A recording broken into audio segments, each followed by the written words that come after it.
for the Shop Report with Barbershop Jay.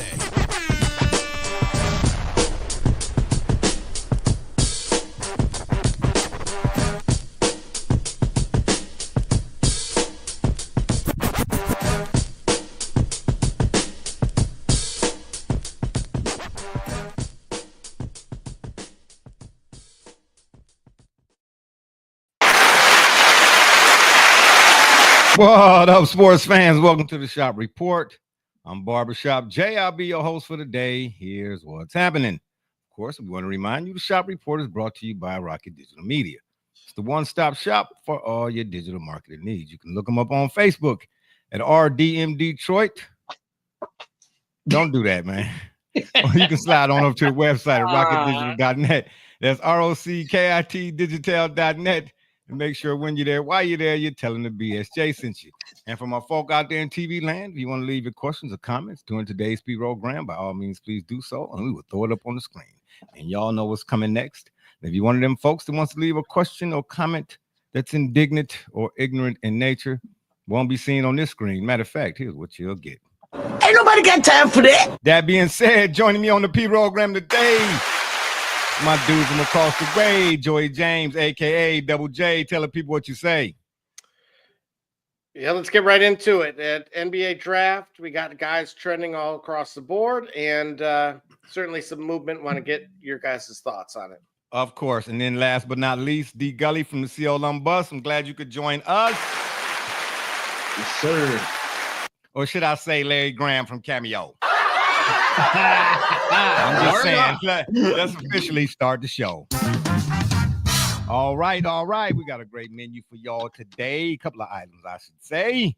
Obviously, here's the rundown. The NBA trades and drafts, the draft just took place yesterday. And we're going to talk a little bit about that Canelo Crawford upcoming clash of two of boxing's giants, I should say. Well, I only got one question when it comes to that, but we'll get to that in a minute. But anywho, let's get things started. All right, the NBA draft took place, as I just mentioned yesterday, right? So I got a question. Flag, Harper, Bailey. Of the three, which one, or should I say, which rookie will have an immediate impact, not only for his team, but for the league? Don't everybody say anything at once. Okay, so ain't nobody gonna say nothing? Gully, do you want to go for it? Oh, really? Now, okay. But when y'all doing the turnbuckle, y'all just don't stop talking. 14 hours, my God. No, I mean, I'll go first. I'm going to take the low-hanging fruit here, and I'm going to take Cooper Flag. Simply put, as much criticism as that general manager got, I mean, talk about like lambasted, roasted. What general manager? Of Dallas. Nico. Oh, yeah. Nico Collins. Say some names. Name names. Well, I feel like name on it. We don't do His anonymity. name has been stated enough. No, we don't do anonymity. We don't do that. No, we Spell don't. it. Yeah, anonymity. NICO. Yeah, anonymity. I have a cousin named Nico, so it doesn't work. You got a cousin named Anonymity? Well, don't say that fast. I'm anonymity. This ain't Amityville. Anonymity. Okay, anyway, so the Double J, you say Cooper Flag, right? Yes, sir. And you're saying Cooper Flag gonna have the biggest impact based on what again now? For one, I believe he was the most NBA ready out of any of those guys. And then additionally, why? Because he's 6'10" or listed as? That certainly helps. Oh, please, man. No, Just look, because you told I watched me, him torch the NBA guys. No, I've already seen him. Just because you tall don't mean you can ball. That's the only requirement to balling? No, I've seen him go up against NBA talent when it was the Olympic team. Okay. And he went off. Okay, and so did Christian Laettner. We talking about the Christian Laettner was picked. I'm not comparing them to. Christian Laettner didn't go off against those guys. He looked Hold terrible. it. What I'm saying is you giving Cooper, and I'm not knocking Cooper Flag. What I'm saying to you is, let's wait and see. Because Christian Laettner, who is more heralded in college basketball in terms of NBA and prospects and all that stuff than him, meaning he was on that first dream team. I understand, but okay, Flag, Laettner was a Flag dog went against them in again. We knew. Speaking of Laettner, when Laettner went against those guys, there's a reason they basically put him in the back corner wherever they didn't want him at that point because he was that irrelevant to that team. Yeah, because guess what though? It could have been some other young guys that in that practice when Chuck Daly cut down that session. Remember that practice session, the most heralded practice session ever in the history of. I'm not saying history of basketball anyway. In that case, them Chris Webber and all them dudes, they gave Barkley and all them the business. Chuck Daly said no cameras, no none of that, no more. You know what I'm trying to say? What I'm saying is this, man. I'm not saying Cooper Flagg won't be. What I'm saying is have we not seen enough? Do we not have enough of a sample size? Ooh, say that fast 2 times. Of these guys projected to be or said to be, and they turn out not to be. Well, this is what I'm stating is the difference.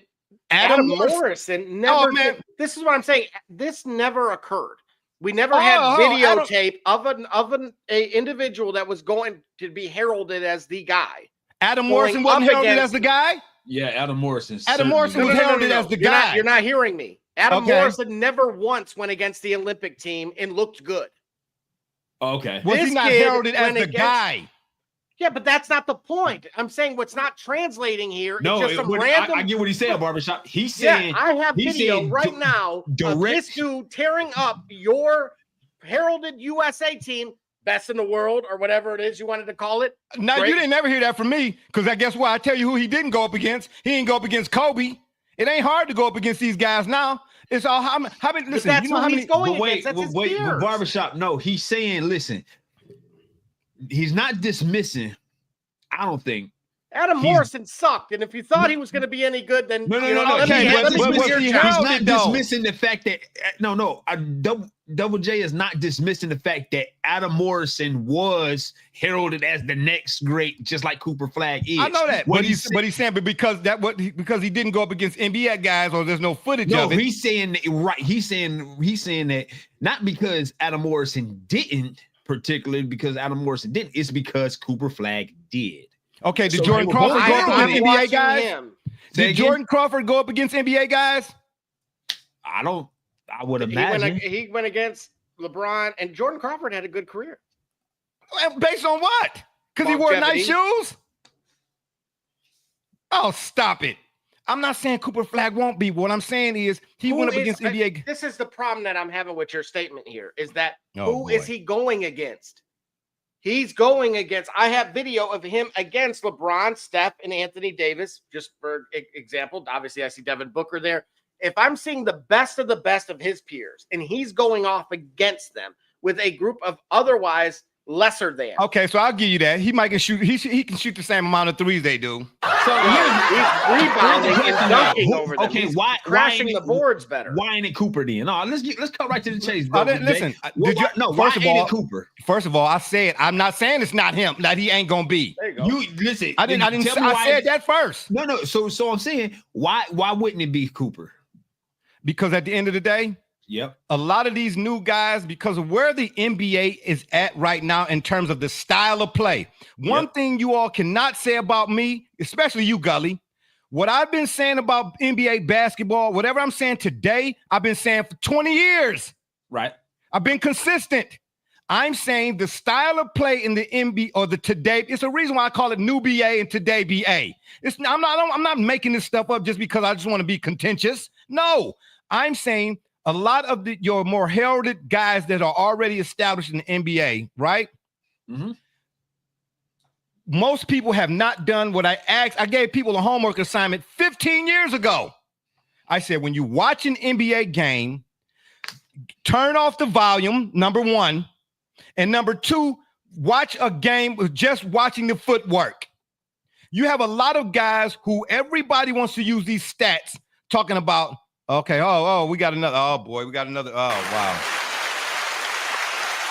Here we go. This is my son. I just want to let give you all a heads up. My son right here. He's of the younger generation. He's of the the millennial. Let him talk some sense into you. You can't talk no sense into me. I got 35 cents. I don't need your money. Shoot, I don't know who you talking about. Let me take a sip off of this or something. That's right, man. You see it. Barbershop J, Gale. What's going on? J, what's going on? What I'm saying to you is, at the end of the day,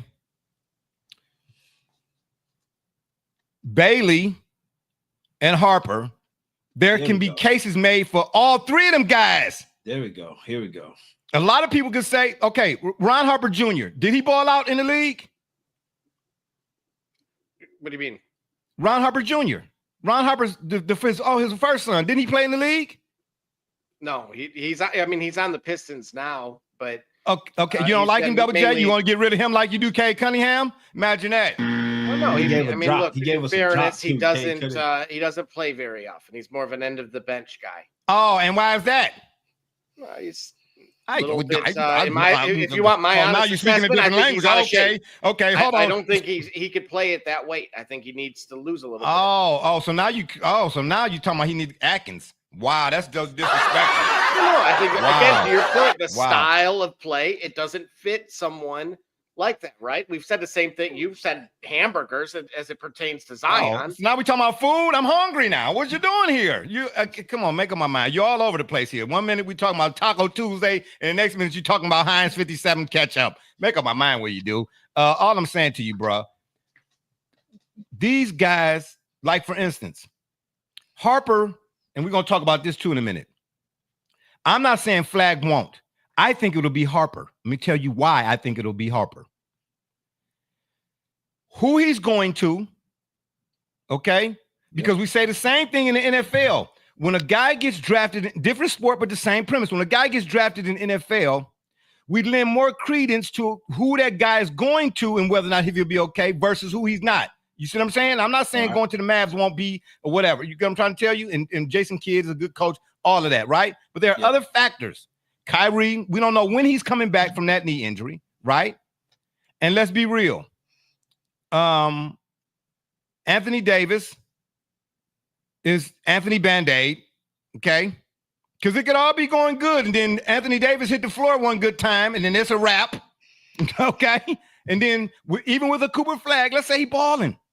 But let Kyrie not be back at a certain time. Let Anthony Davis go down again, and then we talking about the Mavericks, what, in the lottery again or something like that? Well, they were with Wemby. Okay, is that really a negative at that point? No, what I'm saying to you, they were with Cade, your favorite. I'm saying that the Spurs, they got Castillo, they got Fox, Castle, they got Wemby, they got what? Eureka's Castle. His name is Castle. Hey, let me do this. You can't butcher Shea and Stefan, man. I said what I said. I said what I said. I don't care what you saying. Talking about what I'm telling you, Castillo, Wemby, Fox, Harper, and Bryant from Arizona. Bruh, some teams rebuild constantly, okay, and other teams reload. My only question with the Spurs is who's going to coach them now. And Don't it really matter. don't matter. They'll be fine. Because Pop is still in the building. You see what I'm trying to say? Yeah, they'll be fine. As I was trying to say about the NFL and why I was using that as an example, when a guy gets drafted by the Jacksonville Jaguars, Trevor Lawrence, we looking like, okay, he can be, but we don't know what they're going to be with him there. But when a guy gets drafted by the Eagles or the Steelers, or the Ravens, we tend to lend more credence to that guy being something because of those organizations. Yes, absolutely. Do you understand? So I'm not knocking the Mavericks, but as an organization, a guy getting drafted by the Spurs, I'm tending to look at that just a little bit longer and a little bit harder than I am a guy going to the Mavericks. Even though the Mavericks have had some more, some decent runs here in recent history.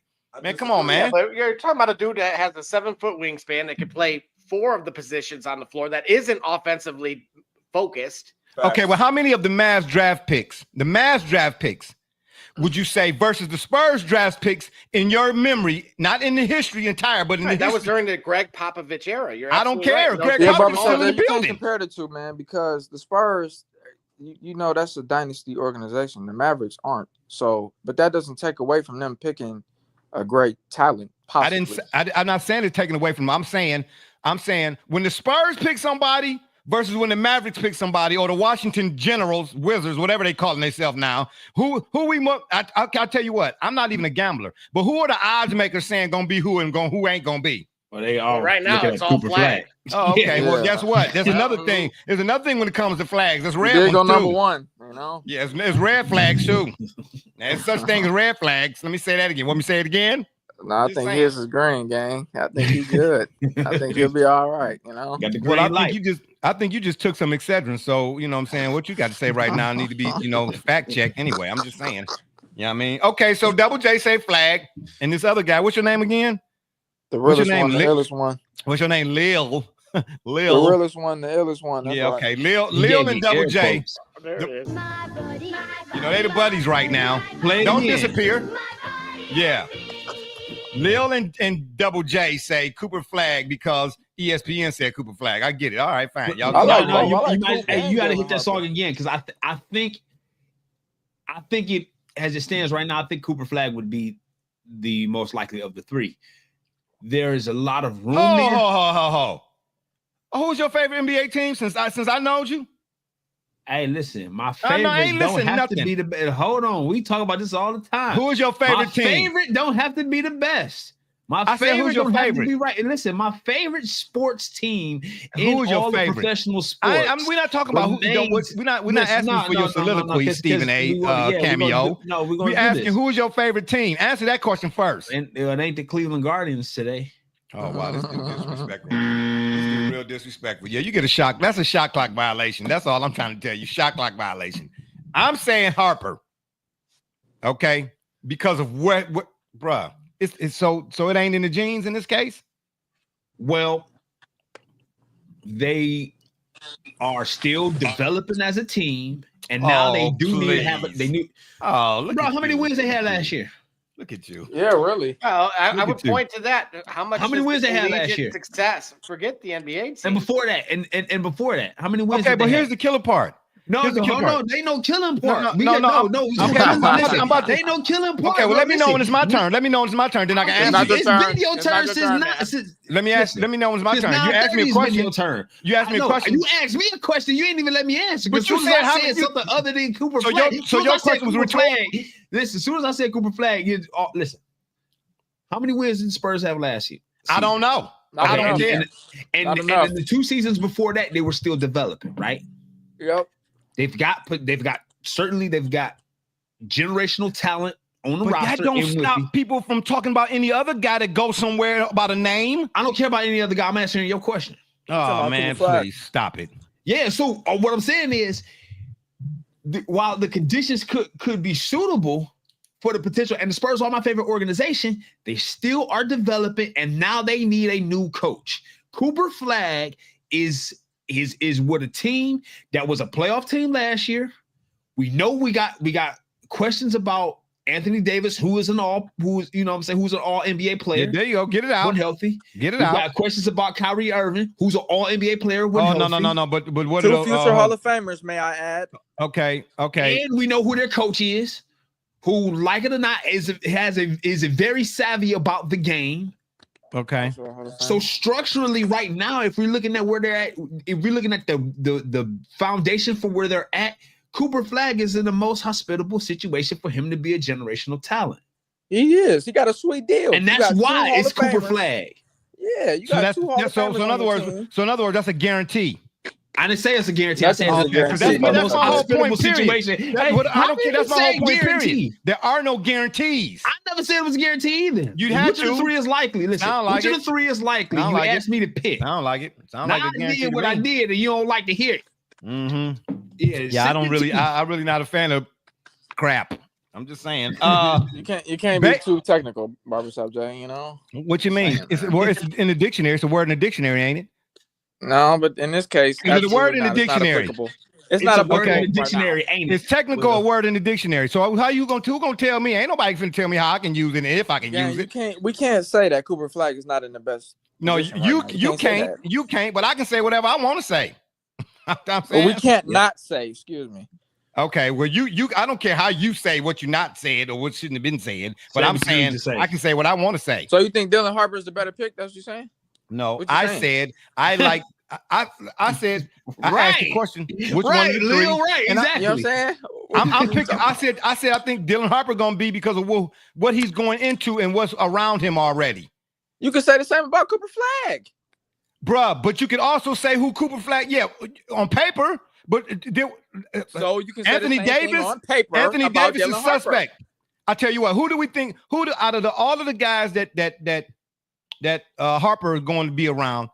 How often are they available versus who Cooper Flag? Because the way to shake out with the Mavericks, with all due respect, Cooper Flag might be the only guy on the court next year. Him and Gafford. And if that's the case, he still got sideline mentorship and coaching from Oh, all man, NBA, please. Okay, all right, Anthony all right. Davis, all Okay, NBA. You got yeah, Kyrie Irving. Okay, You got Jason Kidd. yeah, sell it You how got you want Anthony to, Black Davis. Parcells. And you got Yeah, sell Dirk it how you want Nowitzki, to. a certified Hall Yeah, of Famer. a Man, legend. he good, man. He is fine. Yeah, okay. He'll be all right. All right, okay, He'll be all all right. right. Last Can we week, talk y'all about talking Achilles last injuries? week talking about how great Wemby was going to be. He the next one, all that He type is. of stuff. And then By the way, if I may make a comment, Barbershop Jay, Wemby is going on his spiritual arc here. He went with the monks this summer. okay, And so they're calling him the new Avatar, baby. So okay, the so league he is in ain't. trouble. he the tallest aang, whatever the case may He be. the man. tallest. The league in trouble Oh, now. and, let me give a shout out. Let me give a shout out. Shout out to the OKC Thunder and Shai Gilligan's Alexander. Wow. You know what I'm trying to say? Just butchered his name. Wow. You know what I'm saying? You know what I'm saying? Wow. Shai Gilligan's Alexander. Wow. Baby, He meant straight up that. no He West meant Side. that, man. Shai Gilligan's Alexander. Wow. For winning. I mean, you know what I'm saying? I do know this, though. The announcers, after the Thunder just won their first ever NBA championship, the announcers said, you know, the Oklahoma City Thunder are NBA champions. Yeah, they did. Okay, he didn't say world champions, he said NBA champions, but that's another story for another day. I'm just saying what I heard. What I did heard. the trophy say? The impact of this What did- program. What did the trophy in the ring say? Larry O'Brien. Yeah. Can we Yeah, talk exactly. about Yeah, Achilles Larry injuries O'Brien. in the league right quick?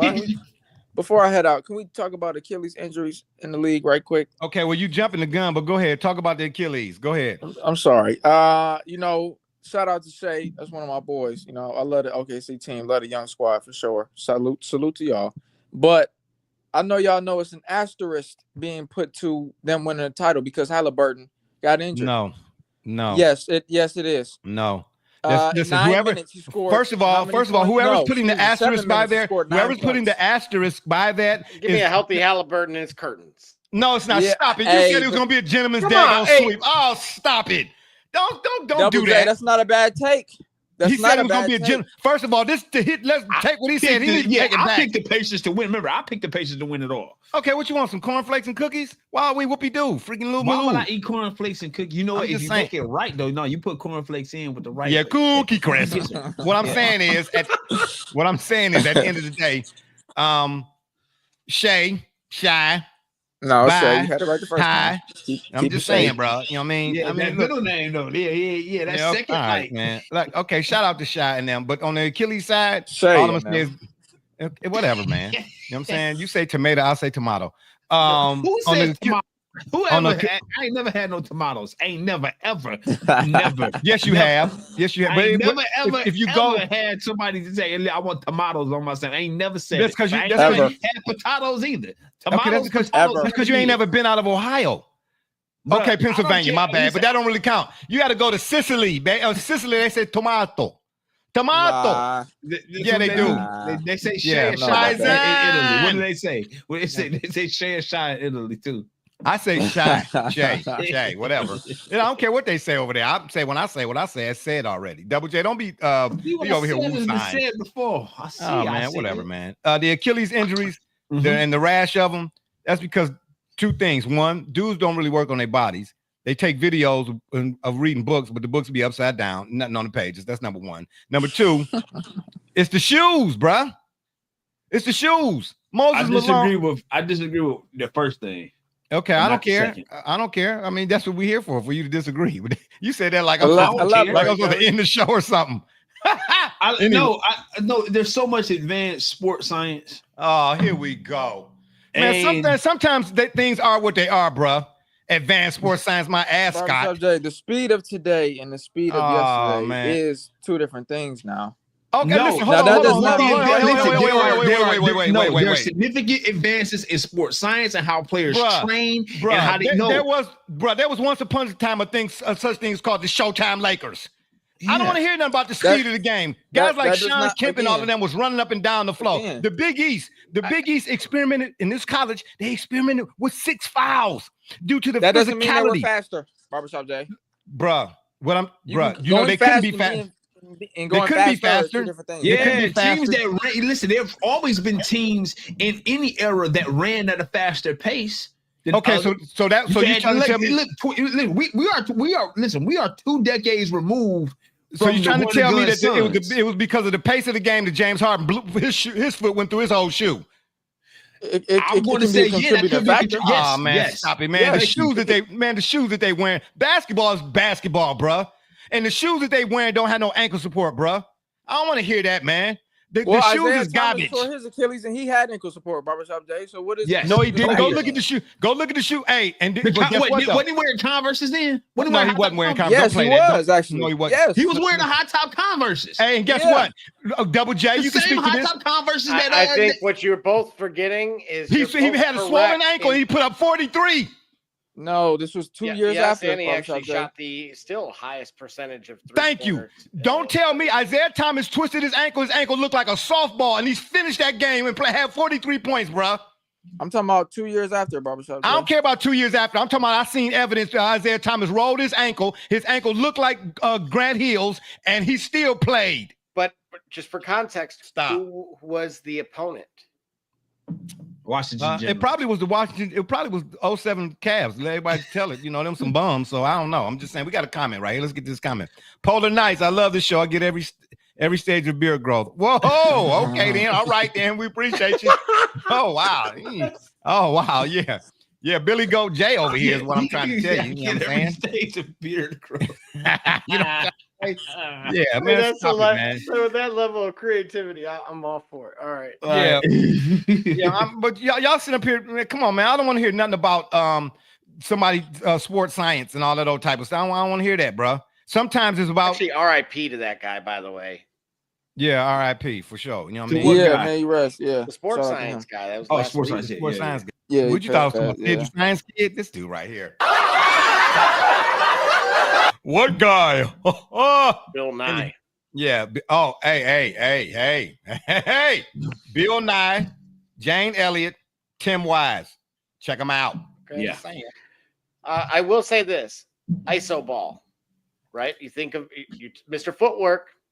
I wanted you to revisit that particular series with Isaiah Thomas and why that injury would have occurred. You would have seen there's a lot more of coming to a complete stop and then going again, and we're seeing that quite a bit in the today BA as you.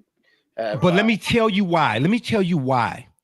What I had my son do as he was coming up the ranks of hooping, when he was in middle school and all of that, because he hooped for his middle school and all that, I said, if you really want to do this, these are the types of players that you should watch. I want anybody to go back, regardless of pace, because I heard Jay Williams say that. And everybody want the probability of the percentages and all that. Okay, I want anybody and everybody to go back and watch one guy in particular, Tim Hardaway. What you saw from guys who handle the ball, I don't even want to say ball dominant because he was a point guard. So point guards back then they were primary ball handlers, right? No wasted motion. Guys who shot jump shots even.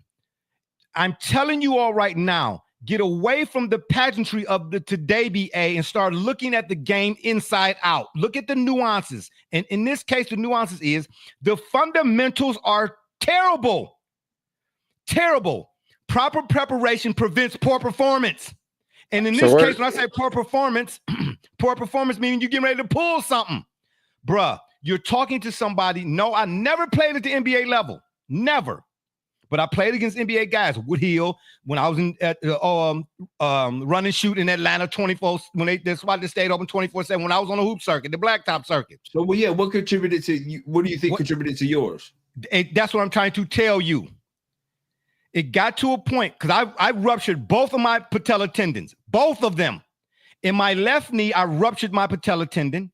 In my right knee, I ruptured not only the patella tendon, but the IT. Now, for all my medical folks out there, it's called the iliotibial band, if I'm saying that right. The IT band. It runs down the side of your hip all the way down over top in the quad, across the top of the knee. Now, in my case, I had stopped playing basketball for a long time. And what I was doing, I was drinking brews and all of that. And then I would be sitting at the house chilling, and the fellas would be like, hey, Jay, we about to go down to Tri-C. You want to get one? And what I would do, I would drive down to Tri-C and jump right on the court. The older your body gets, or the more that you've been playing basketball and such, we're going to take a break. When we come back, we're going to keep this conversation going. We're going to talk about some of these trades and all that type of thing, and then whatever the case may be. Leave your questions and comments right now. No indignance or ignorance, please. Thank you very much. We'll be right back. It's Kate Cunningham, and you watching The Shop Report. I'm Harvey Diallo, and you watching The Shop Report. My name's Chris Murray, and you're watching The Shop Report. Oh, you're Jay Knight, you're watching The Shop Report. It's Max McKee, you're dropping in on The Shop Report. Barbershop Jay, Quentin Hines, Super Bowl champion. I'm ready. Let's do it. I'm on. Hi, I'm Mars Edwards from Mercury Stadium, and you're watching The Shock Report. Hey, I'm Billy Butler, and thank you for watching The Shop Report. Hey guys, I'm Les Norman, former Kansas City Royal, and you're watching The Shop Report. Commander Brown, Detroit Rivers Mountain Training, and I'm watching The Shop Report. Hey, this is Doug Flynn of the New York Mets. Well, a few other teams, of course, too. And you're watching The Shop Report. I'm Matt Ramos, and you're watching The Shop Report. How you doing? I'm Rajay Davis, and you're watching The Shop Report.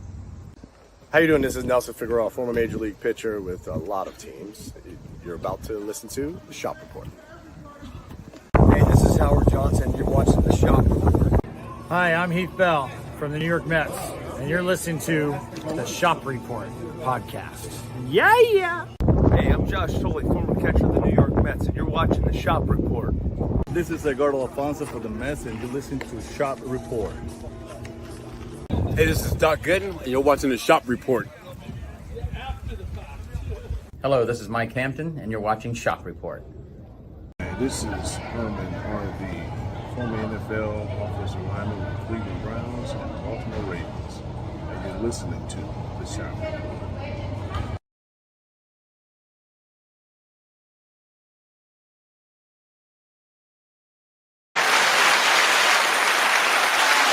All right, we're back. As I was saying, so I go down there and I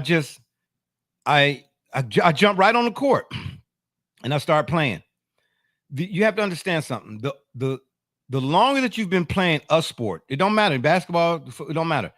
And the older that you get, ask any doctor. They'll tell you that your body, for instance, when it comes to just your overall health, they say your body doesn't create the things or make the things that it once did when you were in your 20s or whatever the case may be. So you have to do what? You have to take supplements. So there's a certain preparation that you have to do to prepare to play a sport, especially like basketball, which is a lot of start and stop. Okay. I never warmed up because in my mind, I'm still 20. Well, when you got all that athletic and you got all that bounce and you can jump out the gym and you recover and you recuperate quickly, bruh. I was going and you know, we get caught up in our own minds. It was 5-on-5 indoor, and I was guarding a younger guy at the time. Now I was maybe 29, 30, maybe 30, somewhere around there, between 29 and 31. But this guy was maybe 22, 23, somewhere, right? He's my assignment. So, you know, like most TV, he got a TV game. You know what I'm saying?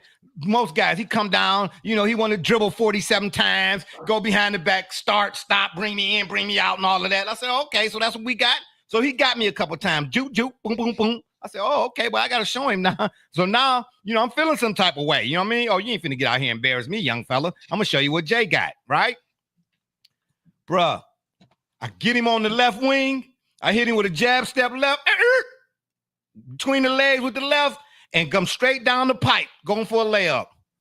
Bruh, I wish you remember Gully. You remember Derek Beasley? Yeah. I'm gonna see if I can get him on the show. He gonna tell you, bruh. He said, man, we thought it was a gunshot. That was my left knee when I did it, 2001. Wow. When I go to physical therapy, The physical therapist, the first thing he asked me, he said, what type of stretching do you do before you play? I said, none. He said, well, that's not good. He said, you're 30 years old. You get what I'm trying to say? Right.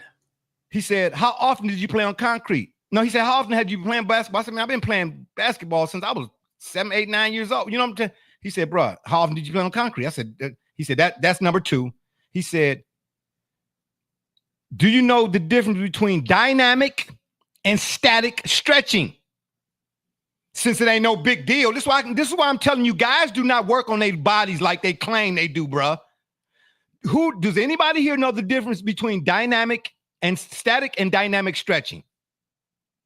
Well, it sounds like isometric versus isotonic and similar. Okay, similar. Right. You can isotoners. I used to have them when I in the wintertime in Cleveland, the gloves. I got you. Static stretching is what you see a lot of football players do, and you see a lot of NBA players doing it too, where you might see a guy, especially football, before the game, you see them guys out there, they bend over here.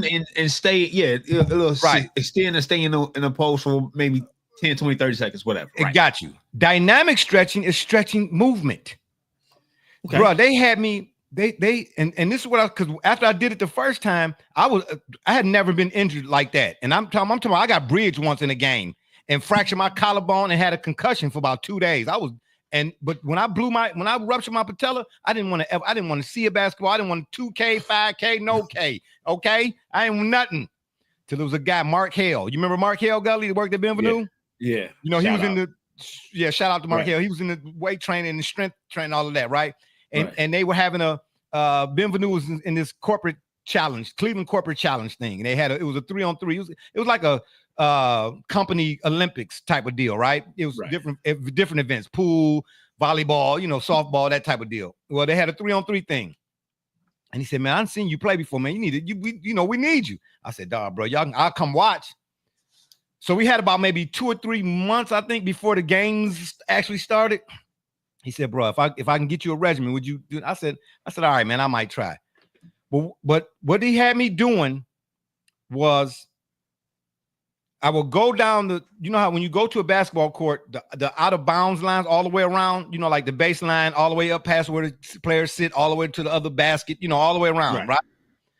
He had me at a starting point, and I would have to, on the balls of my feet, I have to put my feet over the other, across this, on either side of the line, all the way around the court. And I asked the therapist, I'm like, what's this? He's like, that's called dynamic stretching. What it's doing, he said, basketball is a start and stop sport. He said, you run down. He said, before you know, you got to run back. Before you know, and he said, even in the half court, he said, so why would you do standstill stretching for a sport you're getting ready to play where it's constant motion? So by extension to what you're saying, why don't you consider more? Why don't you value more the idea that the pacing of the game also would have an effect? Because when we talk about pacing and there's lack of defense, there's subject to be a lot more running back and forth. Bruh, basketball has always been about running. What I'm saying to you is the preparation for this so-called pace. Stop. Hold on. I'm not saying it's not the pace. I'm saying stop. Look, it's there. I'm not saying no. That's the cart before the horse. The way these guys prepare is irrespective of the pace.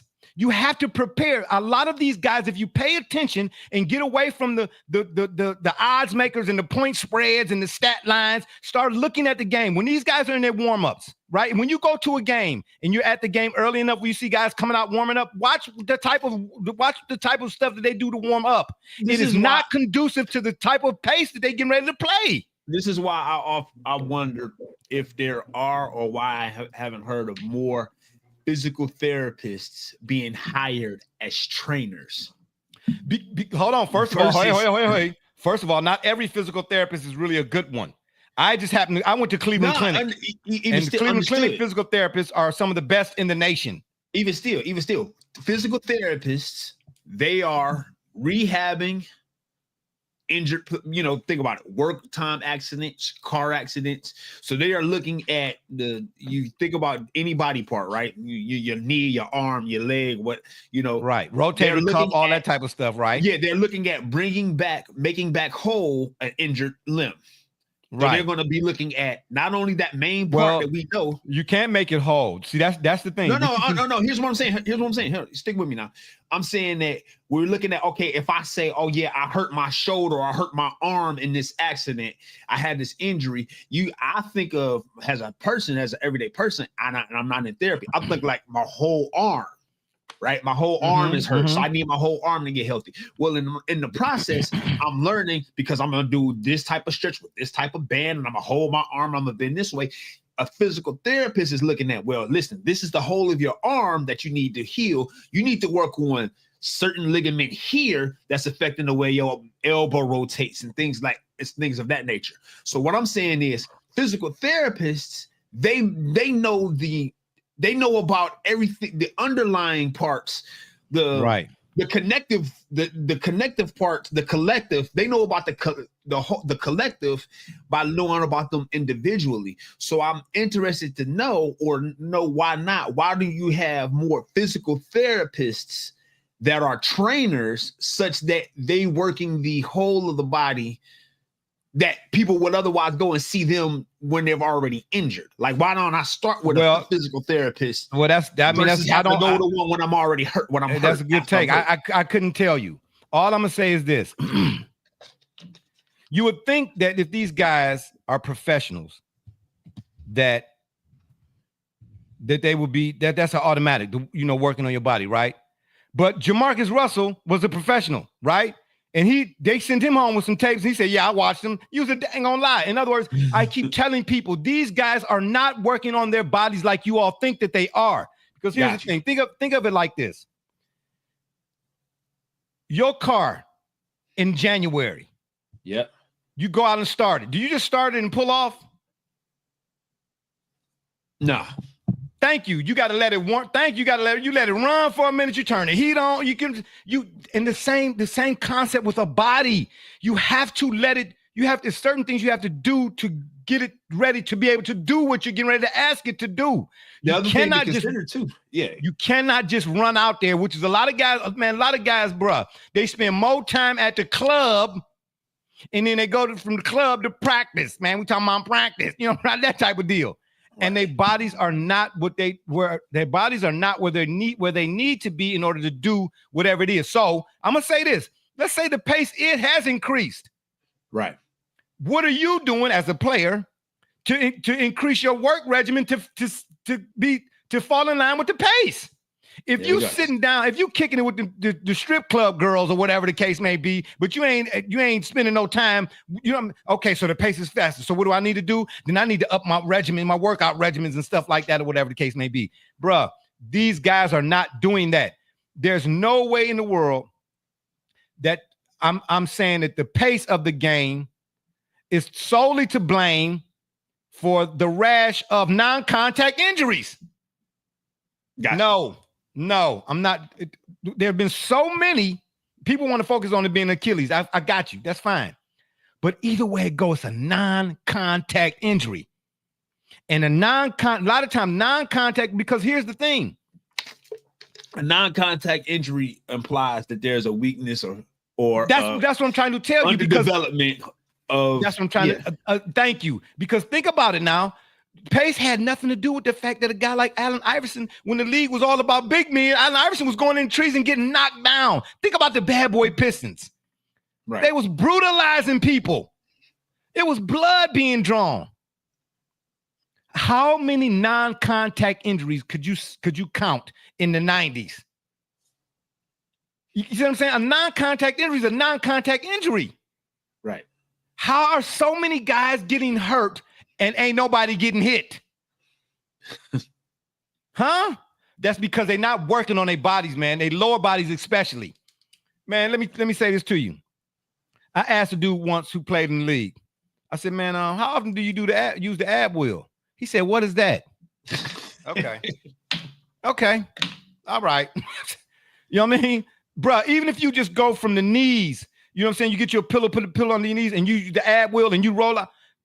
Do that, bro. You can use the ab wheel 5 times a day. If you can do 5 complete ab times a day for 3 months, I guarantee you'll be that's because it's a full body workout. These guys are not working on their bodies like they should be, bro. period.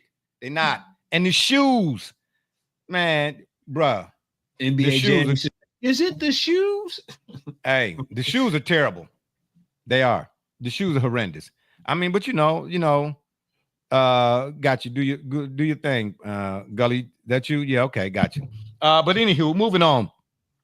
Bailey, my man Bailey said he didn't want to be a Utah Jazz, but they drafted him anyway. Is this fair or foul? Somebody help me out.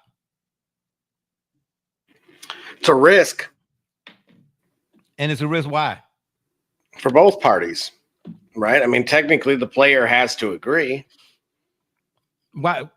We've seen like why do we have I can't remember the individual's name, but remember when it ultimately was learned that he had a fear of flying, like La Bamba? Oh yeah. And isn't that so, crazy? He died. What's the name? He died in a plane crash too. Mm-hmm. He was up to Buddy Holly and all of them. Yep, they have his sunglasses in the field, like a much larger version of it. Oh, really? Yeah, where they passed away at. Really? Mm-hmm. Oh, I want to see a picture of that. But yeah, so coincident. I mean, that's a more recent example, right? We could even use guys like the Kwame Brown, right, who was in the news, a couple of years ago, trying to kind of clear the air with his name, and for many, being that where he was drafted, impacted the results, as you pointed out with Tony Dungy and others. So what this is not going to go away, against Shedeur to some extent. Oh yeah, right, yeah. Treaded the same kind of notion that, hey, look, can you blame a kid now? And this is what's changed, in my opinion. I'm looking at it from the avenue of the kids. The kids have been able to select their high school teams for the most part, right? It's not, okay, I just went to, I'm in the suburbs of Detroit, and so I'm going to this school because that's where my parents live. Right. And now we've seen with Bryce Underwood and others, right, that have been came under scrutiny for quote unquote recruiting. We know the private schools, of course, are capable of doing that, but these kids in the basketball space have been doing this for quite some time, with navigating the waters and linking up and work, right, not just working out with one another, but actually having their team built around one another. So they do the same, of course, for the most part within the collegiate space. And on top of that, now they're getting the bag. And this is why I said I would have been Van Wilder. Regardless, I would have rolled the dice at that point, because there is no real rush anymore for me to go to the league. If I already have a couple $1 million, I can break off 5, 6, 7 of my family members that I needed to help out, and still then insure myself if necessary. Well, better you than me, because I'm in that situation. I'm telling my family members, go get a job. Well, sure, or you can employ him, right? All right, yeah, exactly. Because I know a guy that I worked with whose dad was really famous. Okay, and he told him, "That's my money. You got to go get your own." Well, Shaq did the same thing, right? Okay, so, yeah. I don't have no problem with that. Now, mind you, I'll buy all the diapers and all that stuff you need while you're a minor. You know what I'm saying? But if you're legally at 18, old enough to go fight in somebody's war, then you're old enough to go get a job. I mean, I'll help you when it's an emergency, but no, my money ain't your money. But think about it, right? Whether it's fair or foul, history tells us you do what you're told. And that's what I'm saying. I think the Jazz were kind of killing this whole notion of player empowerment type of deal on the one hand, but on the other hand, if I'm the Jazz, if a guy already says he doesn't want to be there, what type of player do you think you're going to get if you just draft him anyway? He's not going to give you 100%. He don't want to be there. And then I heard some guy on the radio saying, yeah, but once he gets his contract and he get to Utah and he see all them people cheering him on, he dropped 30. They're gonna be, listen, Brother Rich has been saying this for years, man. And I'm just gonna put it out here. Young athletes You give them that kind of money, they don't want to be in Utah. They don't love the game like They're they not did. And I spoiled talked then. about the motivation behind this. It's very different. There was a reason we were rushing to the league when I was in high school, because they were going straight from high school straight to the pros. You know, Yeah. come on, Nelly. And essentially, that was, again, to secure said bag. But this isn't the Chris Webber, I'm getting a cheeseburger and coming under fire. Yeah, no, yeah. The landscape has changed. But they're failing to adapt with it. So should we look at things different because the landscape has changed? We have to. Absolutely, And it's not you have to. limited. Go ahead, Khalil. I was gonna say that I like Ace's game, by the way, but to me that's spoiled. What you mean you don't want to be drafted by that? Bro, you about to go. This is a lifelong dream for thousands and thousands of people. You about to be drafted, bro. Man, if you don't turn it up. Now, I'll tell you this. But it ain't nothing to do in Utah. This is what I mean. Hold on first. Let me say this right quick. This is why I constantly tell people material prosperity without spiritual prosperity is a curse. When you are, what's wrong? Ain't nothing wrong with, oh, here we go. Don't please. Oh my gosh. Here go Lucia A. Lucia, material prosperity without spiritual prosperity is a curse. What I mean is, when you got society telling you to get the bag, okay, when you get the bag, you want to be able to go somewhere and spend the bag. This is why guys want to go to New York, Chicago. You know, this is why I say, man, and I this ain't me saying it. You can get plenty of footage, even for Cleveland. Be like, man, former players, man, don't nobody want to play in Cleveland. Ain't nothing to do in Cleveland. Because you know why? Because in their mind, at 18, 19, 20, 21 years old, you're a young athlete, professional athlete. All you thinking about is the nightlife, being on the scene, being seen, and all. Everything is viral now and all of that. Ain't nothing viral in Utah. That's how they thinking. You know what I'm saying? But what I don't understand with him when he said one of his choices was Washington. Like, you know what I'm saying? Like, you want to go to the you know what I'm saying? Because he's more so thinking about the things to do with all that money than he is about the game. As Bro Rich knows, Tyson's Corner, as he's pointed out, there's a lot of opportunity there in the DMV. And of course, I'm not sure where Ace is from originally, but obviously he did choose a team in New Jersey.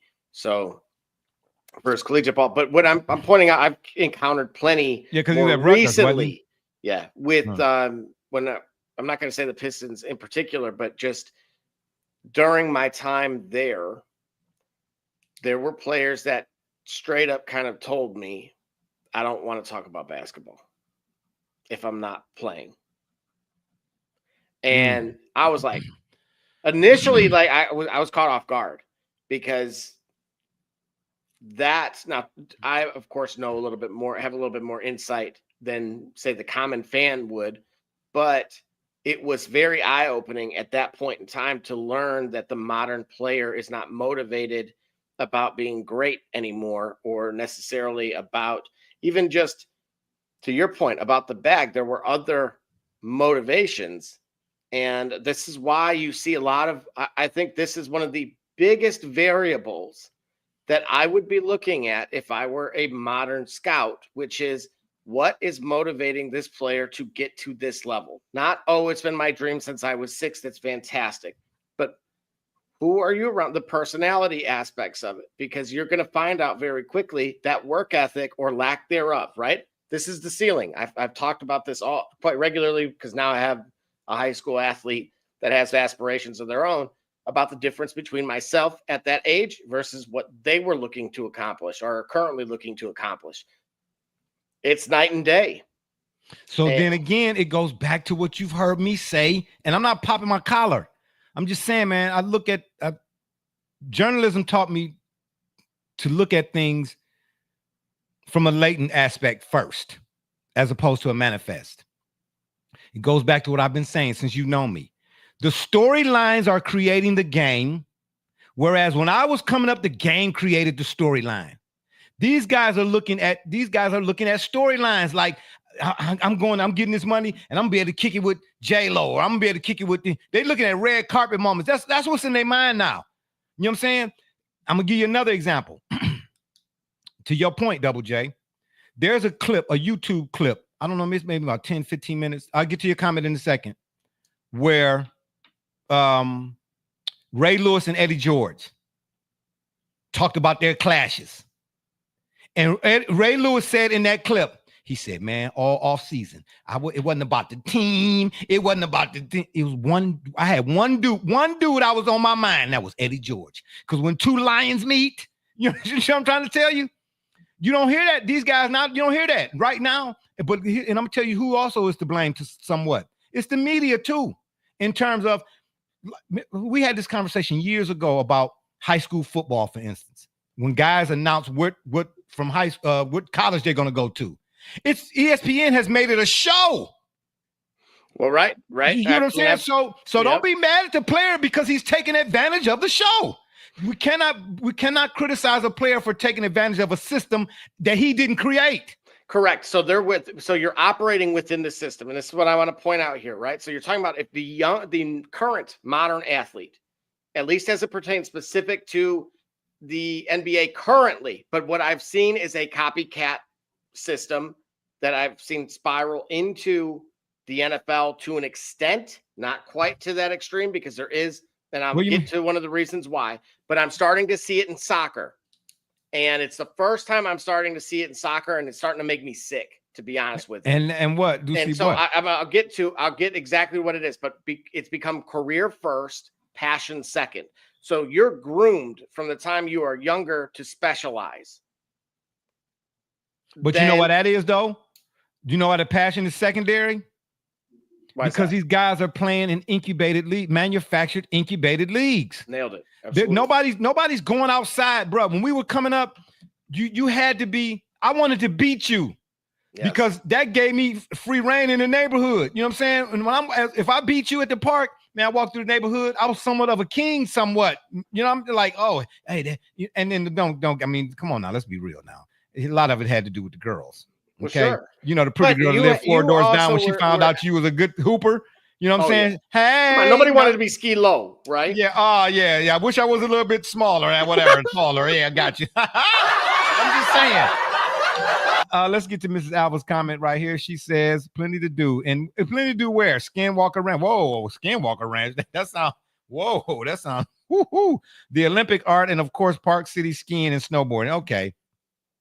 I got you. Not everybody's into, skinny dipping and all that, whatever you just said right there. You know what I'm trying to say? You know what I mean? What you know about skinny dipping park, Mrs. A? Settle down there. Settle down. But here's something I want to point out. Social media, right? It's rewarding the appearances, as you pointed out, wanting to be seen, not grit. Of course. That's what I'm saying. The competitive spirit is gone. The competitive spirit is gone, bro. I took it personal, man. I mean, how many times I got to tell the story, bro? I was 12 maybe. Kept going up to the local park in the summertime, and there was this one guy who, he was real good on the hoop side, and we played one-on-one. Remember, I told you the one-on-one. Mm-hmm. This is why all this talk about 1 versus 1. Who was it, bro? That was your ticket into the 5-on-5s, bro. Yes. Period. You know what I'm saying? That was your initiation. Man, he embarrassed me in the one-on-ones. Embarrassed me, and all the little cute girls, they laughing because that was the thing. At the blacktop is the prerequisite for the parquet, and for all those who not familiar with the parquet, that was the old Boston Garden floor. That's why I say from the park to the parquet and all points in between to the parquet. And when you got beat at the park, bro, ask any NBA dude that played at the Rucker. They'll tell you losing at the park, man, you caught more flack than you did losing in the NBA. Just saying, it meant more. So you lose, man, and all the little girls, because it was a showcase. Everybody was there, okay? You lose, man, you had to tuck your tail. But here's the thing. We were taught how to handle rejection, so to speak. You know what I mean? Nah, it motivated us. Oh, man, I'm every day I came back. Every day that summer. Every day. And he beat me. He beat me. Then the next summer. Then one time, after all of them whoopings, in front of a humongous crowd, I got him.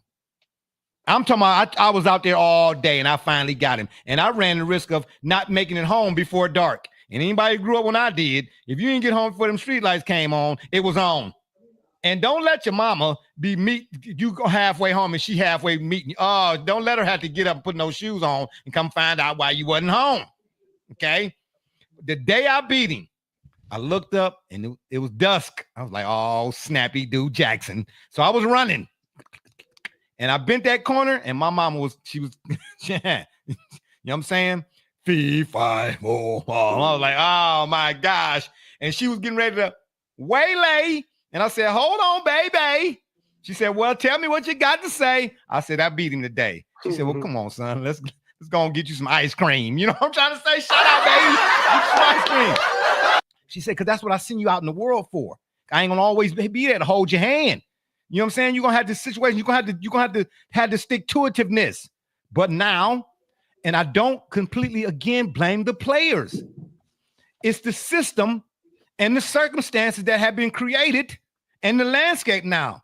You can't give these guys hype, recruitment hype in middle school, and then when they get to where they at, talking about, oh, he prima donna. No, you set this up.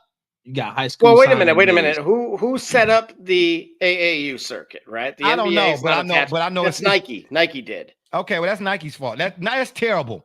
That's terrible. Well, that means no street ball, to your point, as you brought up a little earlier. But then here's the key: no scarcity means no hunger, right? We had AAU too. We had AAU, right? But you weren't under the essentially you weren't being treated the machine. as a pro at that age. Yeah, right? it wasn't a commodity like it is. Okay, like all right. That's fair. We're gonna take another break. When we come back, we're gonna get some of this, keep this stop right going. And then what was that? Yeah, I don't even.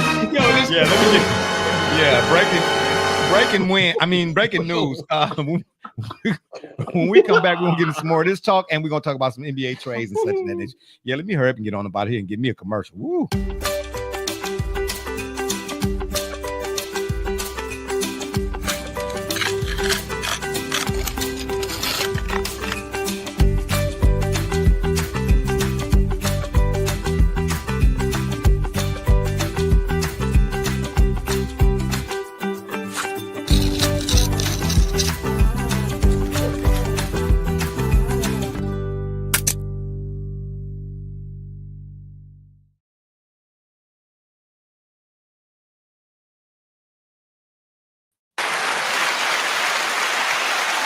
Seriously, this is what we're doing.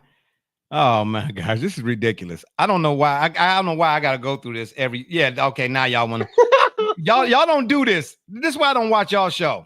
It's ridiculous. You are lying. You are lying. No, this is why I don't watch y'all. This is why I don't watch y'all show. This is why I don't. I tune in for 17 seconds because I'm trying to figure out. I'm like, I tune in long enough to see how long it's gonna take for one of y'all to disappear off the screen. I tune in for 17 seconds. 12 hours later, I tune back in. Y'all still ain't nobody left nowhere. But when we do this show, my gosh, it's like, where's Waldo? Man, this is ridiculous. Anywho, I'm just saying, man, you can't blame the player for saying, I don't want to. Because he grew up seeing everybody else saying, I don't want to. Well, not everybody. You get what I'm trying to tell you, you know what I mean? But a few folks like, hey, you know what I mean? Don't blame the player.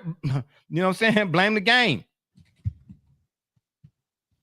I don't know. Okay, Harshal 007. I'm not sure what that's about. Okay, but is it something if it's something we should look into, we will. You know what I'm saying? We got media members here that do that kind of stuff. I'm just, man, look, man. I wouldn't draft a player who outwardly said, and then you see the expression on his face. He had the same expression on his face Bailey did when Utah drafted him that Andrew Berry and Kevin Stefanski had when they drafted Shedeur Sanders. Now, isn't that telling?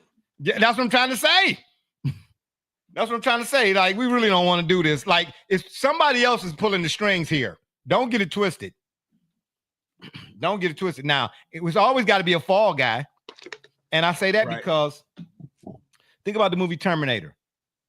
What's the guy who played the scientist, African-American guy who played the scientist? I'm talking about Joe Morton when he played Miles Joe Dyson. Morton. Yeah. You know what I mean? Hey, he was a scientist, but he was responsible for creating a device to destroy the world. You know what I'm saying? Somebody got to be the fall guy. You know what I'm trying to tell you? Like, yeah, we put you out front here, but I don't know. Okay, well, I don't know. We'll see. We'll see. I'm rolling with Harper. But this is why, again, this is going to be my last go around for this whole shenanigan and everything. Because to be honest with you, man, sports is not compelling anymore. It's become about everything. The game has become secondary. It is. Everything else is, can he play with him, and do he like him, and or who's that sitting over there on the sidelines, and now they're doing this thing where it's all about what the players are wearing when they come in, when they come into the arena. That's got its own show. Everything a show got a show and top of the show. Wait. We got the genesis for that. The origins for that. Dang, is that Adam Silver? Yeah. He looked like Predator with no braids or whatever they think. Oh my God. Man. Oh, come on. Right, man. I was trying to say, bro. You know what I'm saying? Nanu. I can be with you. Well, hey, Double J, you already know. Captain Kirk when you need him. That is it. Well, that's about the end of that. Where's Captain Kirk at when you need him? All right, man. Let's get to some of this trade talk, man. What was that movie, man, where he was doing like a picture like that? Where was it, Friday or something? I don't know, but he shouldn't take this picture on Saturday or Sunday. This ain't gonna be framed in his eyes. Right. Let's talk about some of these trades here that took place. Dang, what happened? What is? I thought Big Poppy here didn't came in the house or something like he did Frank Thomas that one time. You know what I'm trying to say? You seen that, right? Big Poppy put vodka in Frank Thomas's water bottle. Like, man, I'm just let me double check, make sure, because Khalil live here with me. They be trying to slip stuff. All right, man, it's agua. Man, oh man. Which NBA trade took place is really blockbuster, like the one that stood out the most to you? Got to be KD to the Rockets, right? Yeah, because that's the biggest name of all the trades involved. I don't see any of the other trades being significant in terms of its immediate roster potential. Like Porzingis and didn't Drew Holiday also go to Atlanta? I was just going to say Drew Holiday he had Baileyism. He was not happy. Right. Drew Holiday was not happy. Like, why y'all trade me to Portland? And again, they traded for the same reason that Bailey don't want to be in Utah. Like, why y'all trade me to Portland? Right. What's there? Nike headquarters? What we do? How many uniforms can you look at? Can you stand to look at in one season? The variations, I'm saying. You know what I mean? And then KD, I mean, what's this? His 40th team? If it ain't, if it like it. I told y'all a long time ago, the NBA need to invest in reversible jerseys. Okay, it's a thing. Hey, you're going to Cleveland. That's why I don't buy jerseys of players unless. Hey, that's why my rule is retired players don't get traded. Okay, all right. Shout out to Gully. Okay. What you learn that from the Gronk? What? You ever hear that story of Gronkowski? He was going to get traded to the Lions. He goes, "No, I'm not. I'm retired." Yeah. No, I ain't. Yeah, I don't blame him. I don't blame him. Hey, man, Austin Reeves declined his option. Right. Is there more there to read into? There's more money elsewhere. There's a better opportunity elsewhere. Nah, I think it's some Young and the Restless type stuff. Cricket. Oh, right. So So he's not gonna get more. But I mean, nobody could offer him more than the Lakers, right? I think it's more than a money. I think it's more than a contractual thing. You know what I mean? I think he's looking at Dalton Neck like because you see Dalton Neck. Dalton Neck was heralded too, right? Tennessee. Yeah. He was there, a lottery. Y'all try to get rid of me, and then that fell through. Now you got to take me.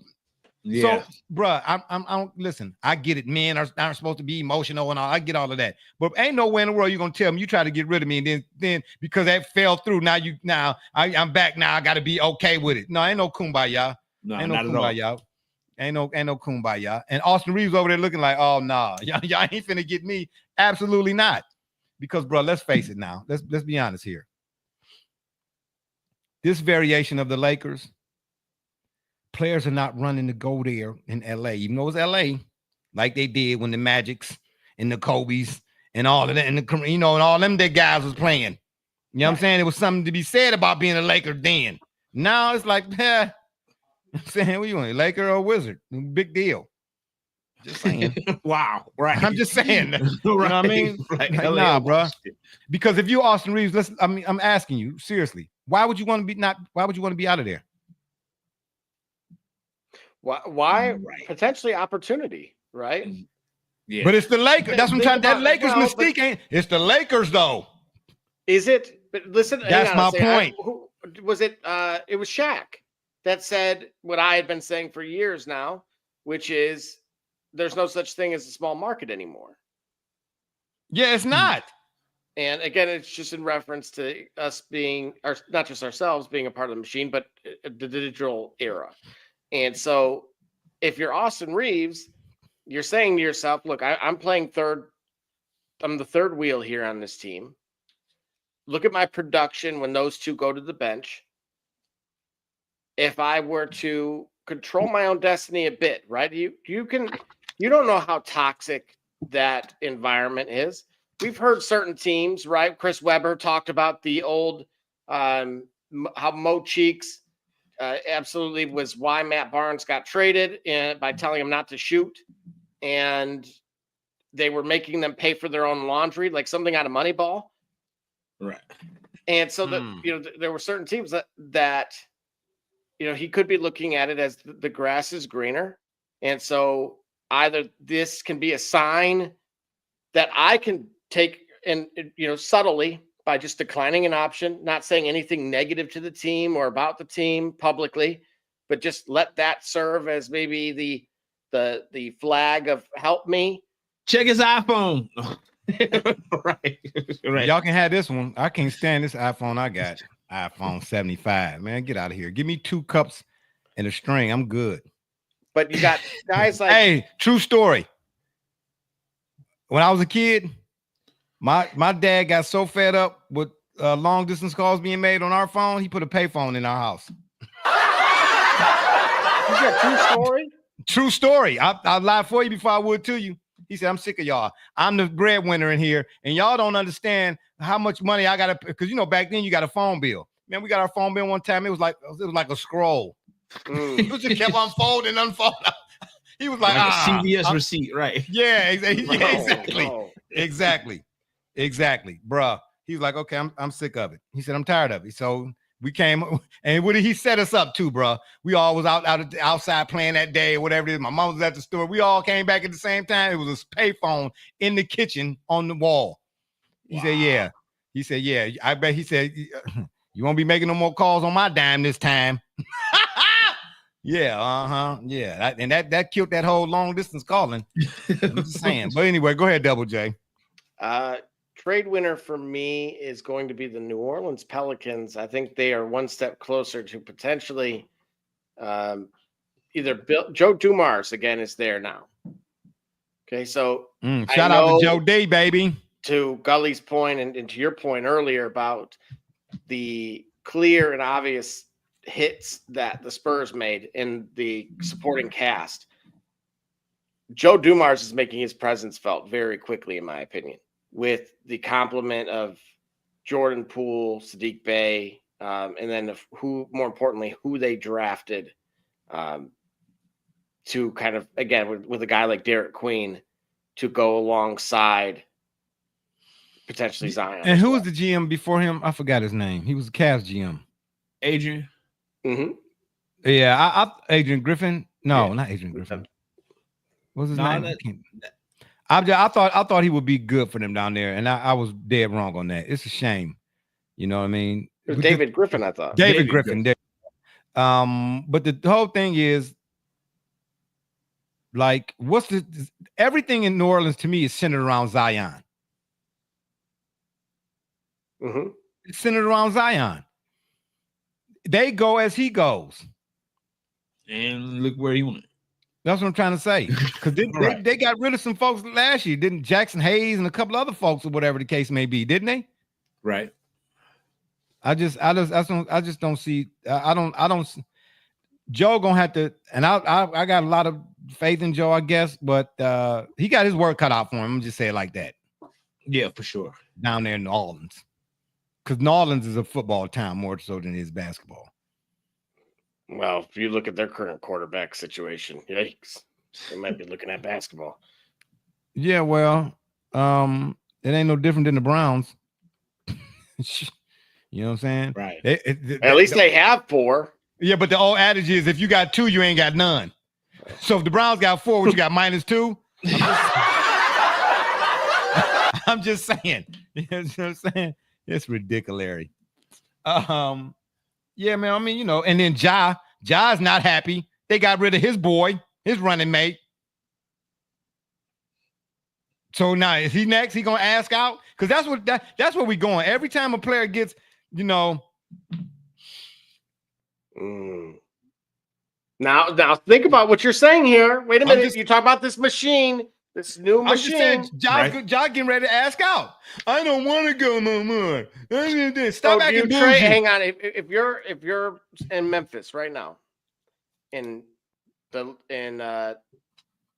forgetting his name, he's been there forever, for the Lakers, calls you and says, give us Morant for 1-for-1. Oh, you mean Jeannie Buss? No, Mitch Kupchak? No, not Mitch Kupchak. Rob Pelinka. Oh, yeah. If he calls the GM in the brass for the Memphis Grizzlies, says, I'll give you Reeves for Morant, will you do it? No, come on. Absolutely not. No. Why? Why? You just said he's going to be ho-hum doing the Birdman. But we're talking about stature, man. Austin Reeves doesn't have the same the prowess that does Ja Morant. He doesn't? No. We'll have to see. No. I'm telling you right now. I know, man. Come on, man. Ja Morant is Austin Reeves a superstar? After all the negative press, right? And you said Austin Reeves a superstar? Well, is Ja Morant a superstar? At the numbers the guy was putting up. No, is Austin Reeves a superstar? Morant was, but then he made some choices. Okay, but he still is considered, you know. I put it like this: if you down to Ja Morant and Austin Reeves, people going to Ja Morant first, quickly. I'm saying Austin Reeves not wanting to be in LA is not signing that extension is big, because at the end of the day, whatever the Lakers are talking about doing or trying to do, why leave there? It's LA, it's Hollywood. You know what I'm saying? You got star power, all of that. You know what I'm saying? Why would I want to go to? And I'm not saying he do. I'm just Double J 106 and 117. 106 and 117. What? Yeah, he started at 106, but it didn't happen. But 117, we about here. What? So go ahead. I don't know. What are you doing? What are you doing here? Y'all got some sort of no. What y'all got? Y'all got 106 first one about 117. Okay. Anyway, was that the score that you didn't predict in the finals or something like that? I'm trying to figure out what's happening. Something like that. I mean, something like that. Yeah. Okay. All right. I don't know. Y'all got your own little case study going or something? You know what I'm trying to say? Don't be studying me. I'm just saying. I'm unstudyable. That's what happens. Okay. All right. Yeah. Okay. Anywho, I'm just saying, man. Well, at the end of the day, Ja is not happy. Austin Reeves is not happy. I think it's more to Austin Reeves not signing that extension than it is what's on the surface. That's all I'm saying. I think it's some Young and the Restless. Nick caught Victoria with somebody in Dynasty, and who shot JR? I just want to know who shot y'all. Oh, y'all don't know. Y'all don't know about that. That's why y'all too young. Curious. Where your okay? We had a chart earlier, right, with the ball handling, and it was in tiers. Yeah. And after watching, you're saying you're unwilling to make the move because of the fact that Ja would be just metaphorically deemed a superstar. First of all, Memphis is not going for that. Okay. What else is there? And no disrespect, because I got a couple cats down there I rock with. My shout out to my man Sid Cling Scales, baby. But if Memphis were to send Ja out of there, who else is the draw? Jaren Jackson? Who else is the draw? I'm saying Austin Reeves is not what Ja Morant is in terms of the player. That's why I'm not comparing. But I am saying Austin Reeves is good enough as a player that he goes somewhere else. You know what I mean? Then you're talking about Elf on the Shelf, baby. I am intrigued by this because I think he has ascended to the point. I thought he was overrated. He was only being considered that for a while there. You thought who because was overrated? Reeves? Well, again, until Hold on, I had to watch it. Hold on. Are you drink? Did you? But wait a minute. He's not a superstar. Hang on a second. But you listen. You don't have to. That don't mean he's overrated because he's not a superstar. I tell you what. Let him not sign. Let him not signing that extension. You don't. How many teams you think are licking their chops? I think 31 of 32. Exactly. Should be. Yeah. Exactly. There's a lot of teams like, oh, what? Hey, Bob, did you hear it? Bob. And the only team that's you're saying you can't give up. Look, I get it. He's not Cade Cunningham, but John Morant to me has gone down to that tier B level. Okay, but do the Grizzlies think he's gone down? You and I could think that, but do they think that? They nearly had him. He had 1 foot out the door. Hey, listen, Austin Reeves not signing his contract extension. Every team, matter of fact, him not signing, I think he's such he's good enough as a player that not only should all the other NBA teams be on the phone, but all the NFL teams should too. Except for the Giants, because they always get it wrong. I'm just saying. They like, hey, man, we can make him a tight end. The Browns could definitely use another tight end. They got 2,500 quarterbacks. My gosh. Scully, watch this. Would you give John Morant the Supermax? Well, would I give him the Supermax? John Morant? What does the market say? Well, it depends about your philosophy, right? No. What does the market say? Literally. See, this is where I think that I love that we're having this discussion because I think we are actually a great reflection and representation of the market.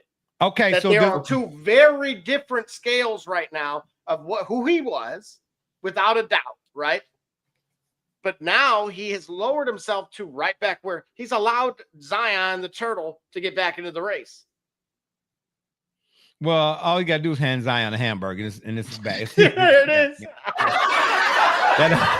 But if you want Zion to fall back to a distant 40, it's all you got to do is hey, bro, you need a ride? Yeah, man. Where we going? Wendy's? You know, that's all you got to do. You know what I'm saying? You know what I'm saying? All you got to do is say burger, and Zion's like, I'm sorry, that's it. It's a done deal. You know what I'm trying to say? You know what I'm saying? Happy meal. You know what I'm trying to say? Happy meal, and it's over with. You know what I mean? It don't take much for Zion. Anyway, yeah. You know what I mean? Yeah, right. Yeah, he still got a ceiling, you know what I mean, and potential. Yeah, but in his pockets, he got, you know, rappers. Receipts and rappers, right? Yeah, Whopper rappers. You trying to say? Yeah, I don't know, man. We know who knows. Who cares? At the end of the day, I mean, it's a lot of moving and shaking going on in the NBA. But for me, the two moves, trade-wise, were the two moves I'm gonna say that stand out to me is KD going to the Rockets, yeah, and Austin Reeves not signing his extension. I'm really interested. Oh my god! Yo, bumbling, stumbling, rumbling. Yo, it's just rumbling, bumbling, stumbling. Hey, I knew it.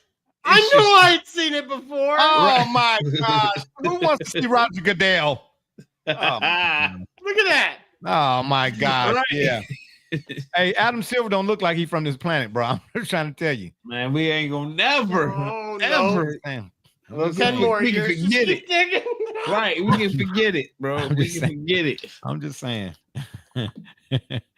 Hey, bro, I'm just calling. Salt and pepper, never gonna get it.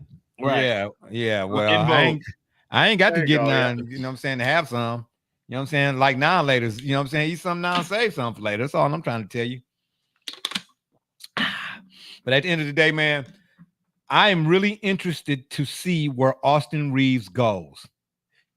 Yeah. And you know what? Because I think having not signed a Supermax extension, he wants to be. It would be surprising. No. Austin Reeves was due for a Supermax. I mean, not a Supermax, but a max.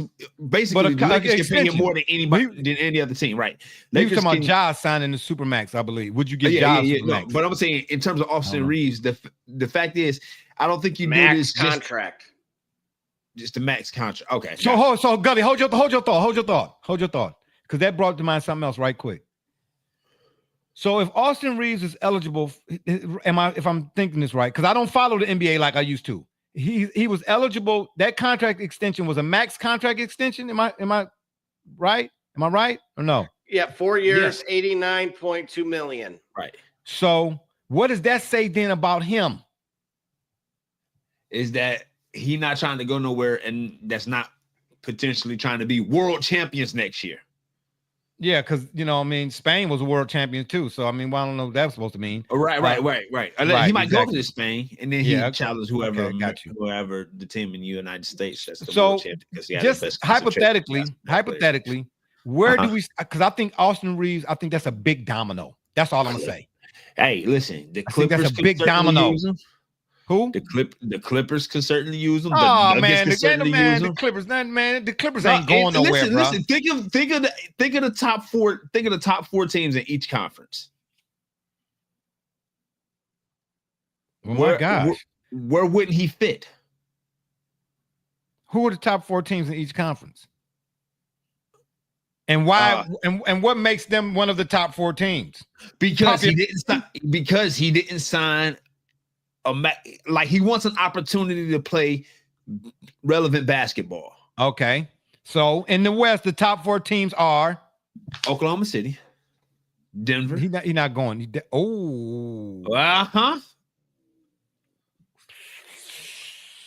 Right? Did you say Denver? Yeah. Because and the reason why I'm asking is where I'm saying where he goes is in I'm interested to see. Because he's a complimentary piece. Right. He's a complimentary piece, bro. And you talk about Denver, just the visual that I got right quick, will he fit there? I think so. Yeah. Yeah. Is he a starter, though? You know what? That roster, the way that roster's aligned, he don't have to be. But are you giving a guy that kind of money and not be a starter? I think we got to dispel the notion that, and that's part of the way the environment or the world works, and when it comes to because even the 15th guy on the bench is getting millions. Yeah, but what I'm saying, right, there's a statement to be made about paying a guy to be on the bench. Well, if your team is built such that he's more productive off of that, then he justifies the money. Obliging yourself or obligating yourself to start him because you paid him starter money. Yeah, that I got you. Yeah, no. He's still an integral part because they do give out a 6 Man of the Year award type deal. You know what I mean? So it is something. Right. And Ginobili made 6 Man. Yeah. He was a 6 Man only because of strategy. And could that be the same in this case? It could be. Yeah, that's what I'm saying. It could be. In Denver's case, yeah, it could. It very well could be. Okay, so Denver. Gully. Okay, you on the roll today, even though you're sleepy. But okay, Denver. Man, who else? Let's see. Double J, you can weigh in. Oh, I forgot. Oh, no, that's all right. I forgot you. I forgot you got other business to tend to. No. Oh yeah, you got other business to tend to. Yeah. Hey, listen, I get it. It's like a boxing match. You know what I'm saying? When they went 15 rounds. But even then, even fighters go into a corner every now and again. Right. You know what I'm saying? My gosh. Give yourself a timeout. My goodness. You know what I'm saying? Replenish.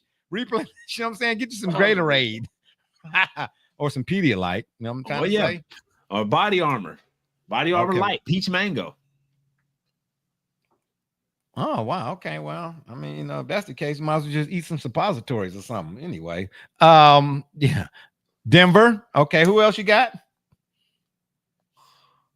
And never mind the break at 1:30. Keep going. Denver. Who else you got? Who you got? Where could Austin Reeves have the biggest impact? Gully says there's 4 teams in the West that are marquee. I mean, I said the top 4. Yes, I said the top 4. Okay. So Okay, Denver is one of the top 4. Who are the other 3? Well, Double J, who are your top 4 in the West? Minus the Nuggets. Gully gave us the Nuggets. OKC, he's not going there. OKC's low. They don't need him. Right. The only thing that could derail the Thunder from being a dynasty this would be in a this good different move? landscape of the NBA today is when time comes for contracts and who getting paid and so on and so on. That's it. Yeah. Like you know what I mean? When the money time come, who can you pay? Other than that, they could run off 2 or 3 more, bro. Wouldn't you like him? I know they're the talk of the town with you both, but wouldn't you say that the assets are there for Gully, San Antonio? You hear how he emphasized that part of that word? Yeah. You know what I'm trying to say? Then he disappears off camera for 15 minutes. It's this guy right here. What he got on his mind? My destination's here. No particular We know order. what your destination is, buddy. Right. We know what your destination is, buddy. Yeah, right, we'll be wrapping up soon. That kind of destination. All right, we'll be wrapping up soon. At least the show will be wrapping up. Well, somebody. Oh, my bad. I'm sorry. I'm trying to say this. Yes. Speaking of wrapping it up, just sign. Okay. Too late for that. There you go. Yeah, exactly. Too late for that. Yeah. Well. Anyway, we're gonna take another break. When we come back, we're gonna keep going with the shenanigans. I don't know who said what, but wasn't me. I'm Jordan Gudeman, and I'm the founder and CEO of Eddie G's Cookies. I was first diagnosed with a nut allergy when I was young. At the time, there weren't a lot of labeled items that said if there may contain nuts or there are nuts in the food, so my brother and sister and I baked a lot at home, and we enjoyed treats from mixes and things like that, but I noticed that it was not the same as what my friends were enjoying, and I started making my own recipes. When it was time to pick a career, I decided to start a bakery so I could share my treats with everybody else. When I started creating my recipe, I was taking in all the things that I thought I was missing out on. A soft, chewy center, a crisp outside crust, and a taste that is just like it came out of the oven at a bakery. When I put all those things together, I'd come up with a recipe for a dream cookie. Eddie G's Cookies only uses the finest ingredients. We have all natural flavorings, no preservatives, and every cookie is made in a nut-free environment. The best part about Eddie G's Cookies is that they can be delivered right to your door. You can share them or not. We won't tell.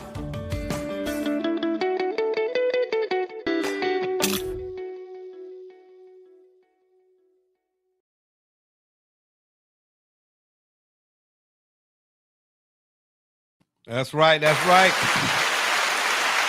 Go to EddieG'sCookies.com and place your order today. That's right. Tell them you want the snickerdoodles. You understand me? And tell them BSJ sent you when you get over there. Oh, and order me some while you're at it. All right. Because I can show enough use some cookies. Because I see everybody, you know, it's a lot of folks on this Zerogram sharing their treats. You know what I'm trying to say? All right. I'm just saying. Yeah, a lot of treats being shared. Okay. You know what I'm saying? You can share them or not. Okay, we won't tell. Anonymity. I'm just saying. Come full circle. Yeah, exactly. You know what I'm saying? Look, he gone again. Man, you know what I'm saying? On your mark, get set, go. This guy right here, man. Them doggone Ciagras, boy, I tell you, you know. Yeah, I am though. I'm really interested. And she'll like it too. Whoa. Oh, hey.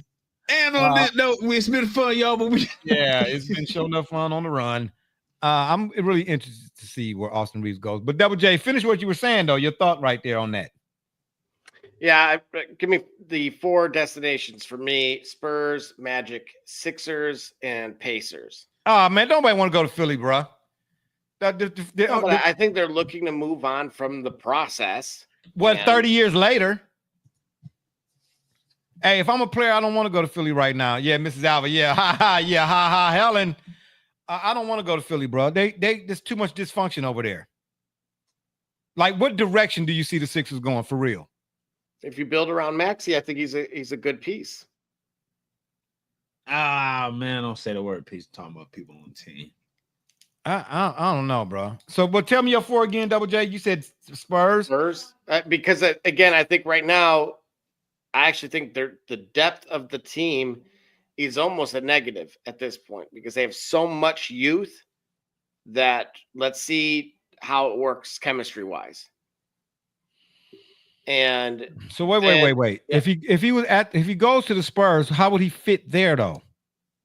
Well, I think with Wemby in particular, I think it's a great fit. Yeah, but Austin is a 2 guard, isn't he? Or is he a 3?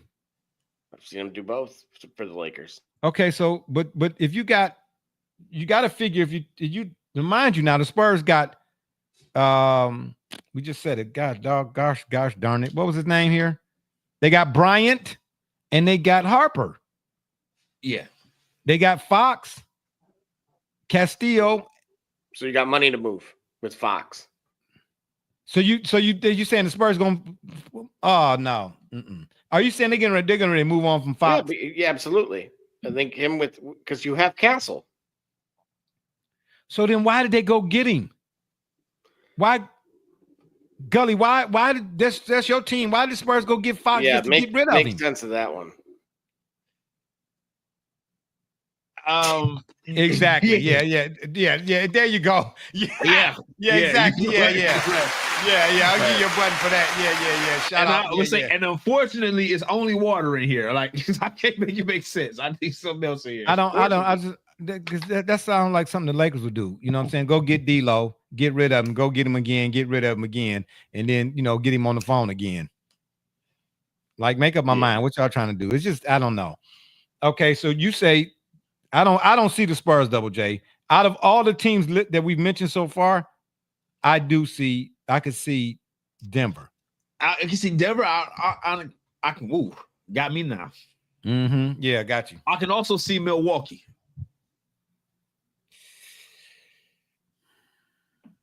There's room there.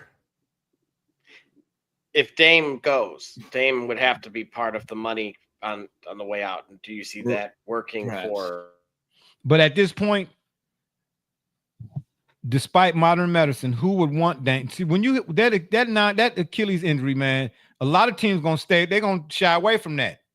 Okay, you know what I mean? Because the chances that you re-injure that thing, because you're never. That's what I keep trying to tell people. When you have a major injury to a major part like that, playing that sport, yes, you can get you. Because I did. I played again. But you're never, it's always, and I ended up doing the other one because the one I did the first time, the guy said to me, he said, you didn't realize it. He said, but you were over favoring. Yeah, and right. You don't know. And the second time they were 10 years apart. No, well, the first time I did it in 2001, and then the other one came in 2013. But the other one in my right knee, because I did the left knee first, the right knee was more extensive. I ruptured the patella and the IT band. Oh boy, yeah. You was all messed up. You believe, and mind you, and trust and believe. I don't care what anybody tells you, bro. If you have not had that type of injury, Achilles, patella, ACL, all of that, you have to learn how to walk all over again. Your gait is off. Everything. And then here's the killer part. When they did the surgery, this is the first one now, well, the second one too, but when they do the surgery, there's a healing process. There's a time you got to heal, right? My leg was in a, whatever they call it, I forget what they call the thing, for about 4 months. And before I could even begin physical therapy, you understand what I'm trying to tell you? Right. By the time I got to physical therapy, he said, for every day that you were immobilized, right, it takes 3 days for that muscle to get. So imagine being off 4 or 5 months with nothing. So for every day of those 4 months, I was done 3 times that multiplied in order to be able to get back to anything. Jeez. The atrophy, because there's muscle atrophy coming along with that. You understand what I'm saying? Man, I had to learn, walk heel to toe. It was grueling. The last thing I wanted to do was do that again. Then 2013, I wasn't even playing at that time. I was showing young kids. I was coaching, so to speak. I was doing a skills thing. And I had a little boy at the park ran into me from the side. But the doctor told me at that time, he said, the right leg was starting. It was so weak that this could have happened doing anything because you were over favoring from the one you had years before. Wow. So Dame, he might, guys come back from that. But I don't know. I couldn't say what type of player you're going to get. Because that Achilles, man, that's no joke. I mean, Kevin Durant came back, right? Yeah, Right. But is he really the same? Really? Right. Well, he had to, he came back. I think in his case, I think it turned out the way it did because of the experience he had at Golden State, coming back too fast. So he had to take. So he had that immediate experience of what happens when you come back too fast. So now his injuries are subject to occur. Now you're going to evaluate and you're going to appreciate the time that they say it will take to heal.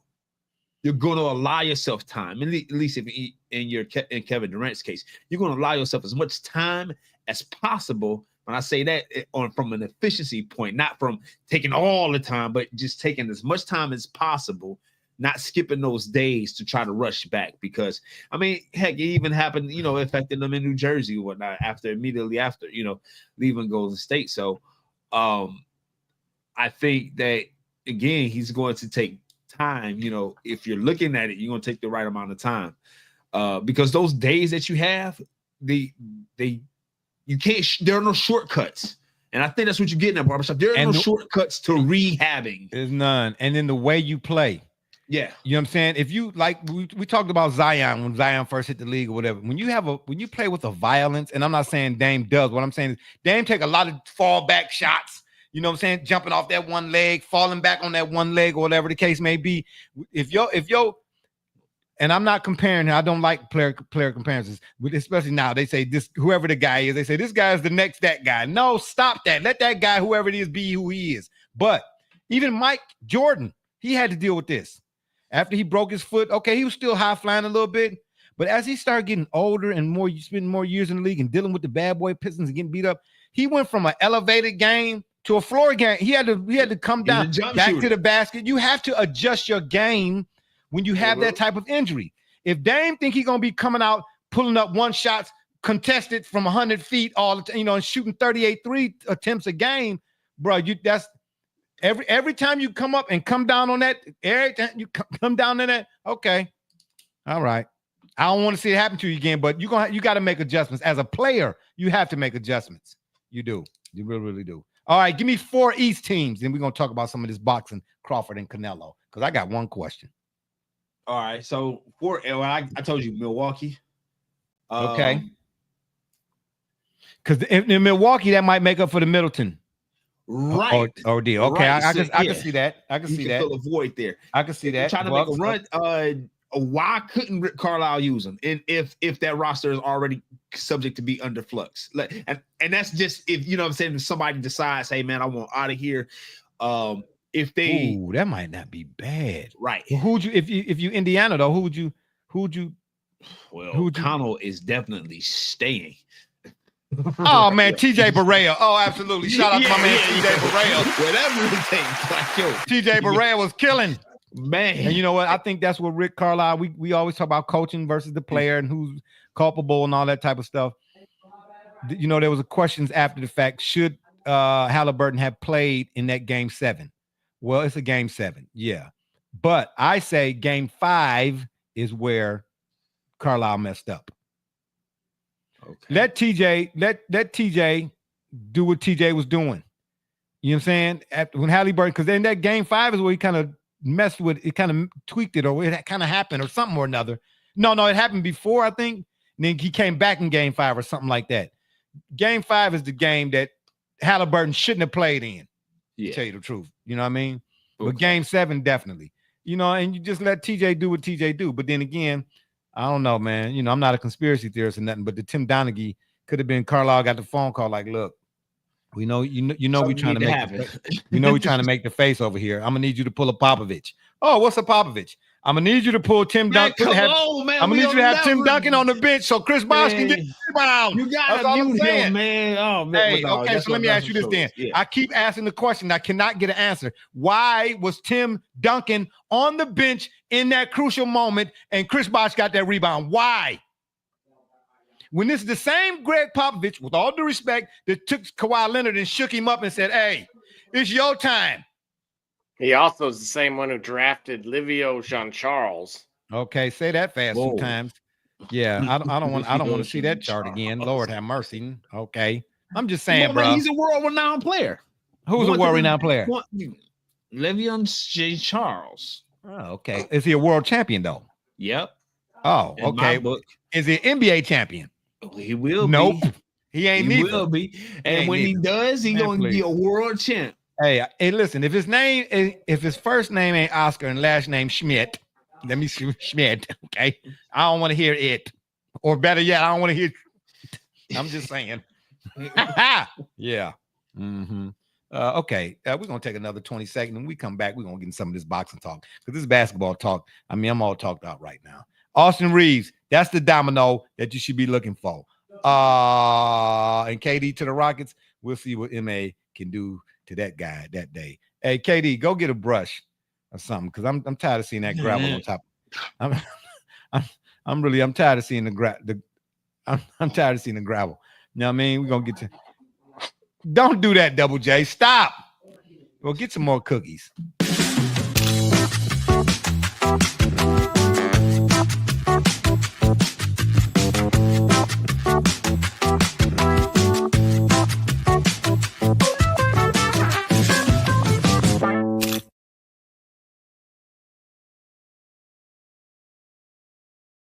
All right.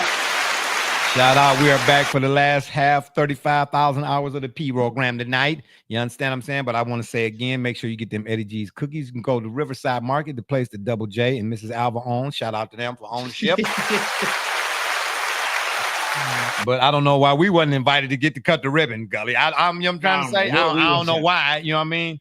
Probably because there's too much Ciagra jumping off over there on that side of town. Boy, it must be something in the water. If I got to notice. My gosh, you know what I'm saying? Bang, bang, bang, bang, bang. Like John Witherspoon made rest would say. Anywho, Bud versus Canelo. Is it gonna happen?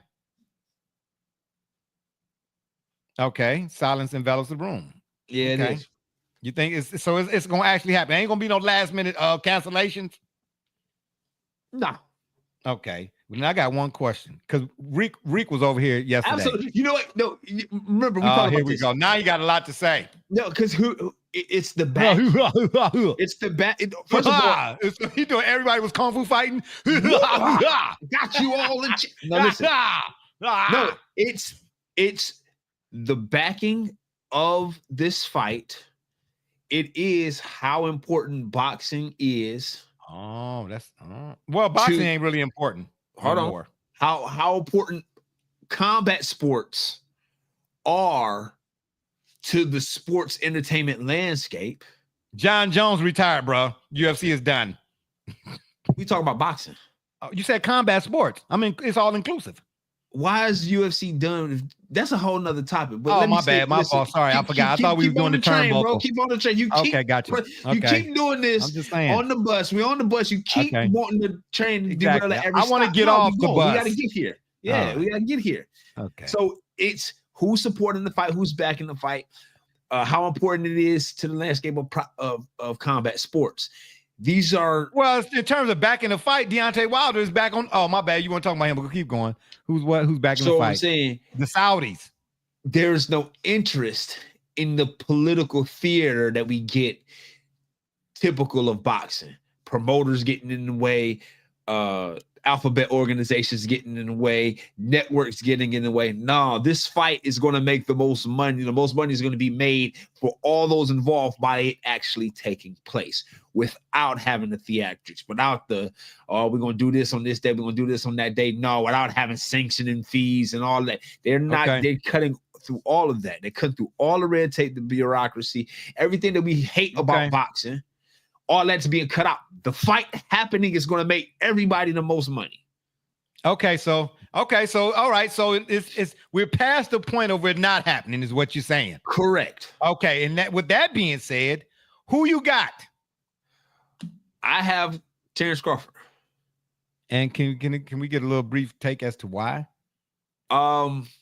Terrence Crawford, I think, has a level of skill that will be able to last the pressure that Canelo will be able to deliver. So he's not going to simply like outpoint him in a sense, you know what I'm saying? But it has to be decisive. Right. It's not going to be necessarily like Corey Spinks versus Ricardo Mayorga, right? Oh man, you remember man? I was putting Corey Spinks won that. Yeah, I was right. Corey Spinks shocked the world when he did that because he wasn't a knockout artist. More so than Roy Jones shocking the world when he beat Ruiz.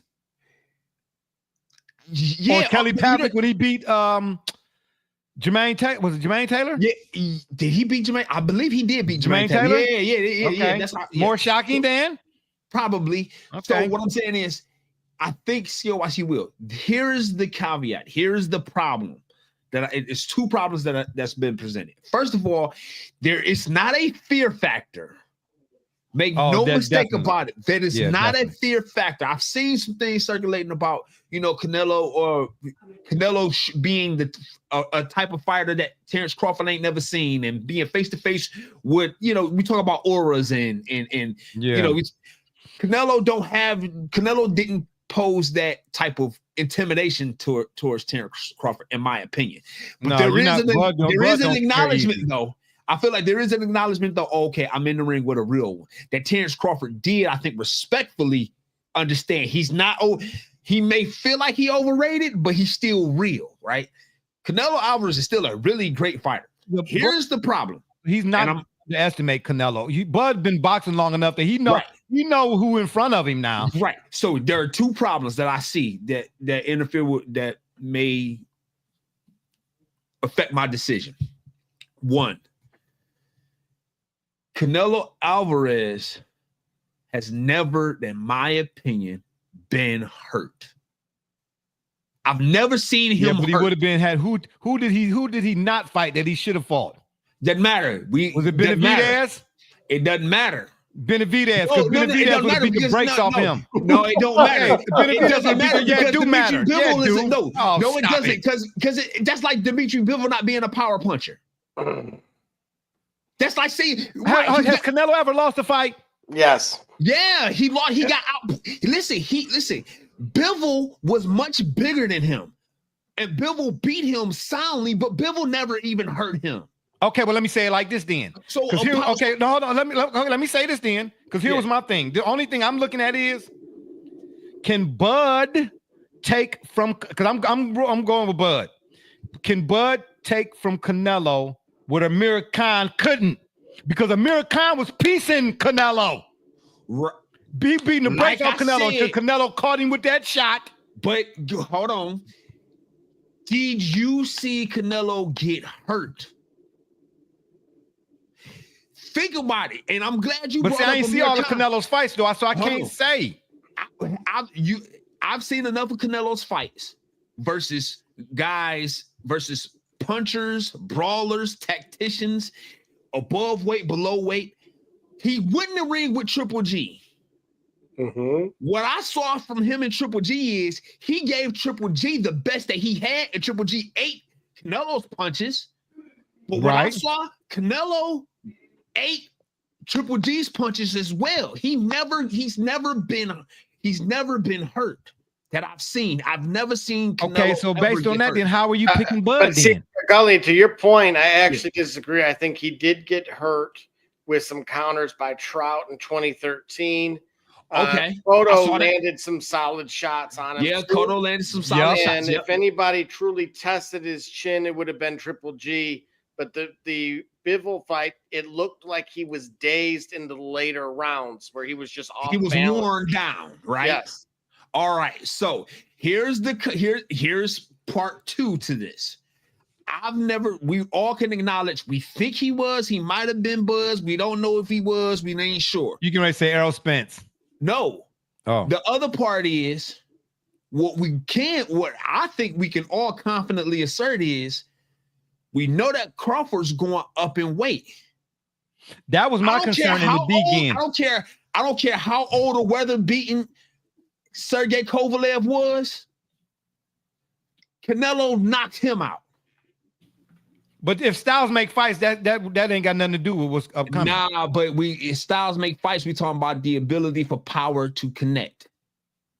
Okay, but wait a minute. If Styles make fights, hold on. If Styles make fights, I can't say because you beat me, that means you're gonna beat Jay. No, what I'm telling you is, I'm saying, irrespective of Styles, I'm talking about Canelo having two things that I think pose a problem for the skill.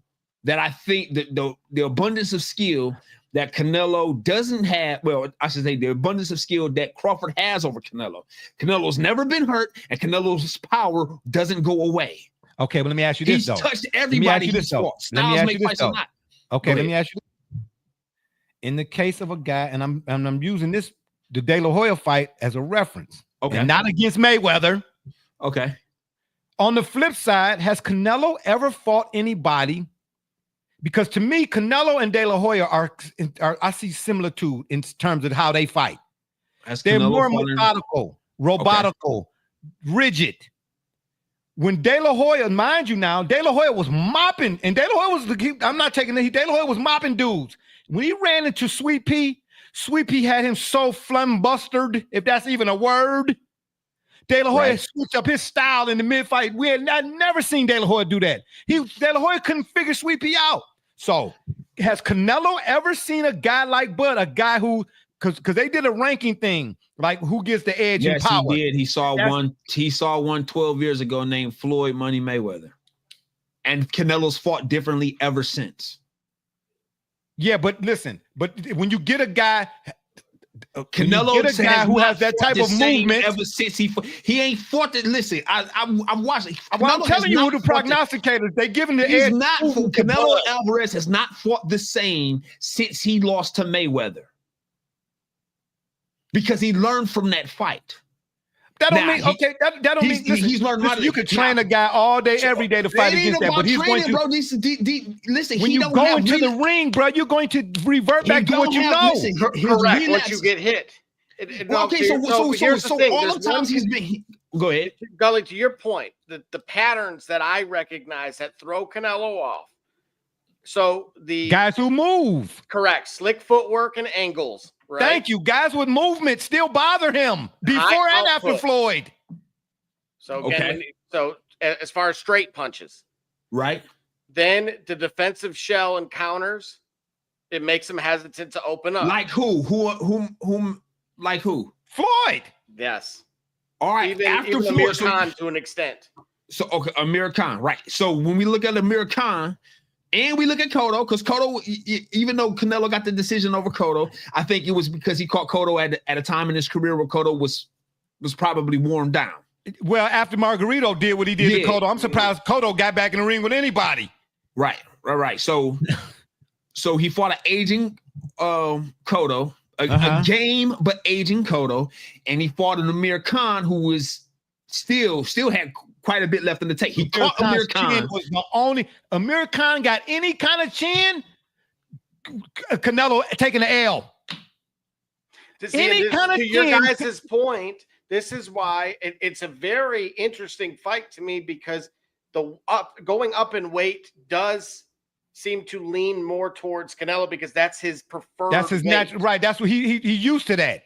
That was my gone up to contention. Bud ain't never been at that 168. weight. Yep, and so. However, if you look at what has historically thrown Canelo off, it actually almost sounds like a breakdown offer.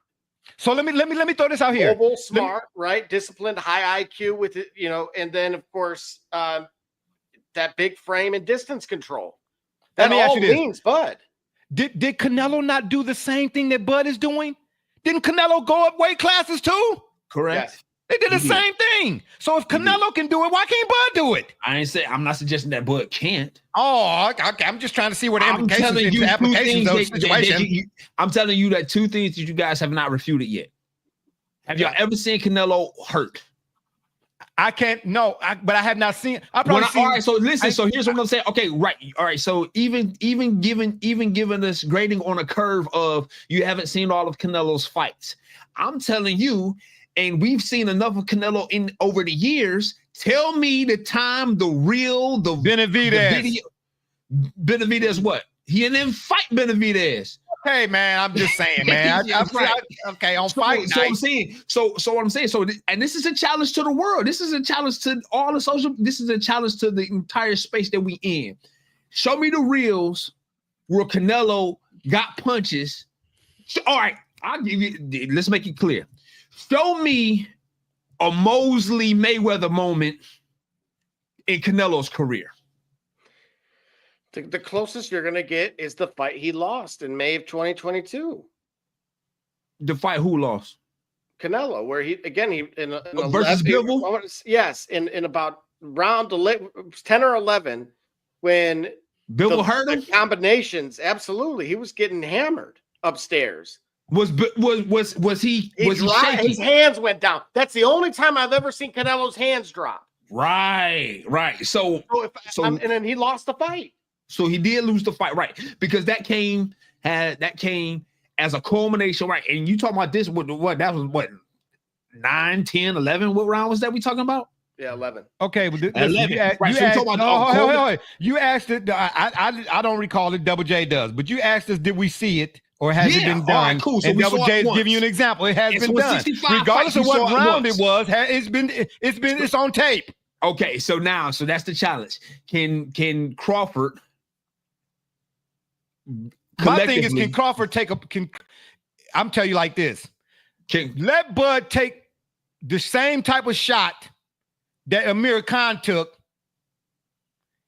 and it don't, and Bud still standing there. It's a wrap. But Barbershop Jay, let me ask you this: as much as I like what I can make the case for Canelo, right?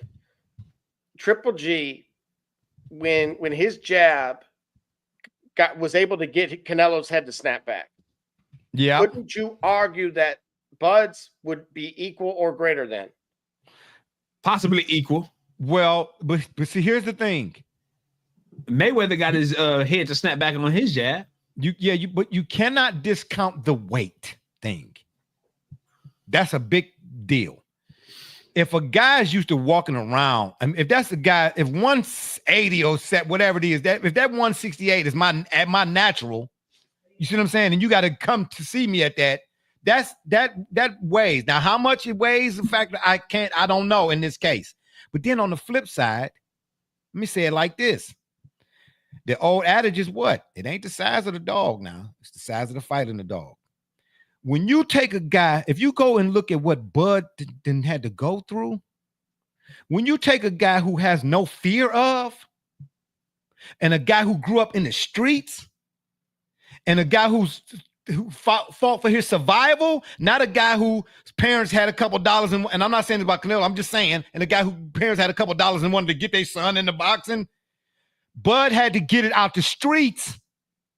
And in the streets, the same way Bernard Hopkins, go look at how Bernard, this is why I love B-Hop.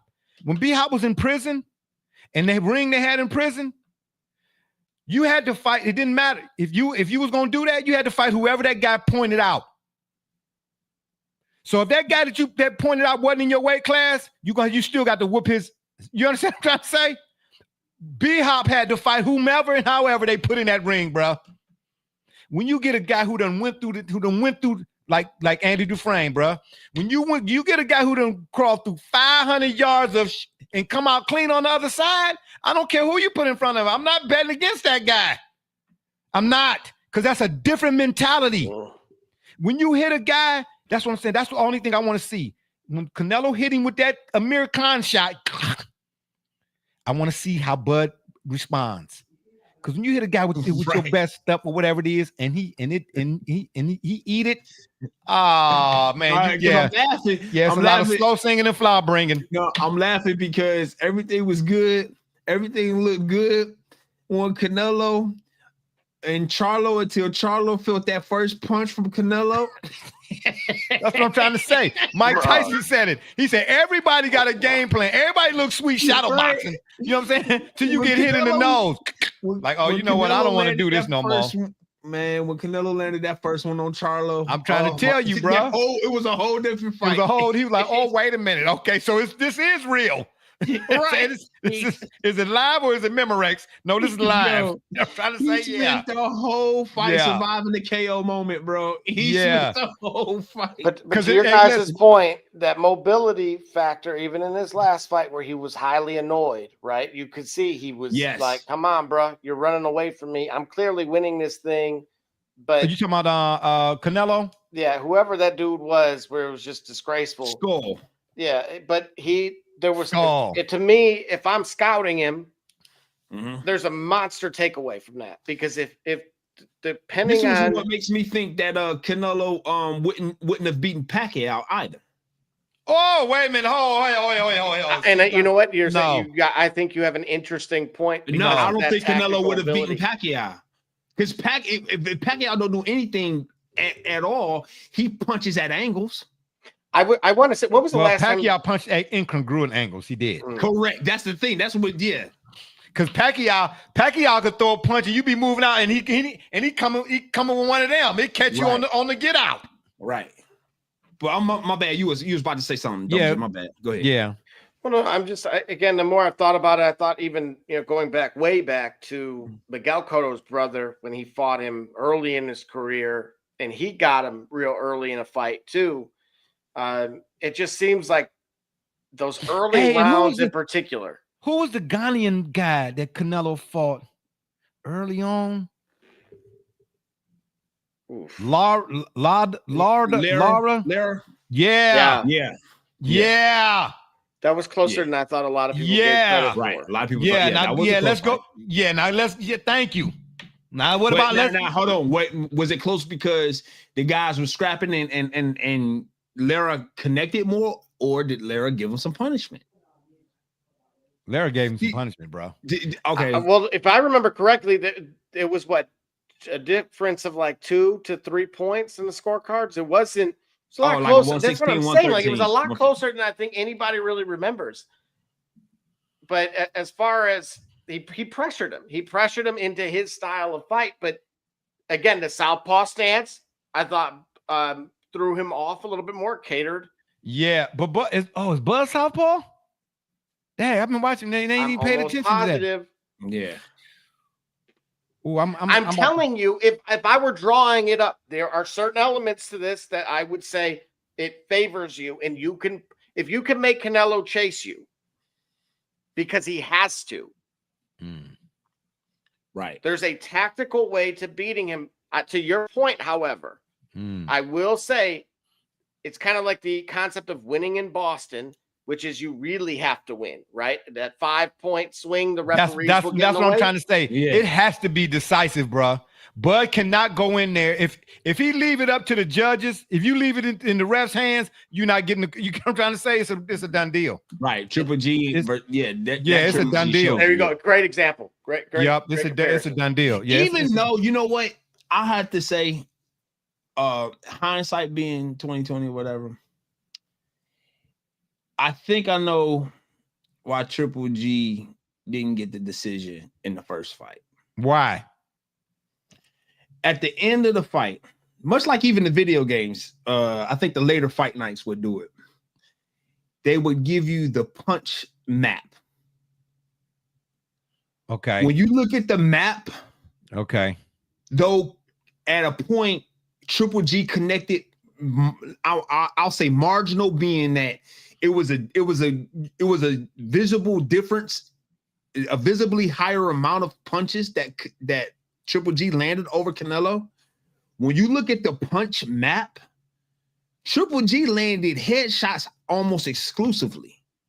Canelo's punch map showed him connecting in decent measure everywhere. He hit it in the body, he hit the left, he hit the right, he hit the shoulders, he hit the pecs. Well, he's a complete fighter now. You know what I'm saying? So what I'm saying is, when we talk about that fight and we want to look at the body of work, if a guy can just do this and he's just like, if you want to say I won the fight because I just jabbed you to death, and then really the punch stat shows that you really just out jabbed me, whereas outpointed me. Yeah, whereas I can show on my punch map that I connected with you. If I connect everywhere, that means I'm showing, I have to be showcasing a different level of counters, jabs, hooks, getting in and out. So that's why you really like a 5-2 type fighter, as we say about basketball player, like a 5-2. I'm using all my tools in the truck, baby. And to hit a guy everywhere, you can't just jab him. No, yeah, that's right, because you can't jab in the ribs. As Virgil Hill. But see, to your guys' point, right? We said Floyd, we said Triple G, we said, Lara. I brought up. You can look at. So what are the commonalities amongst them three guys? Is that where you're going?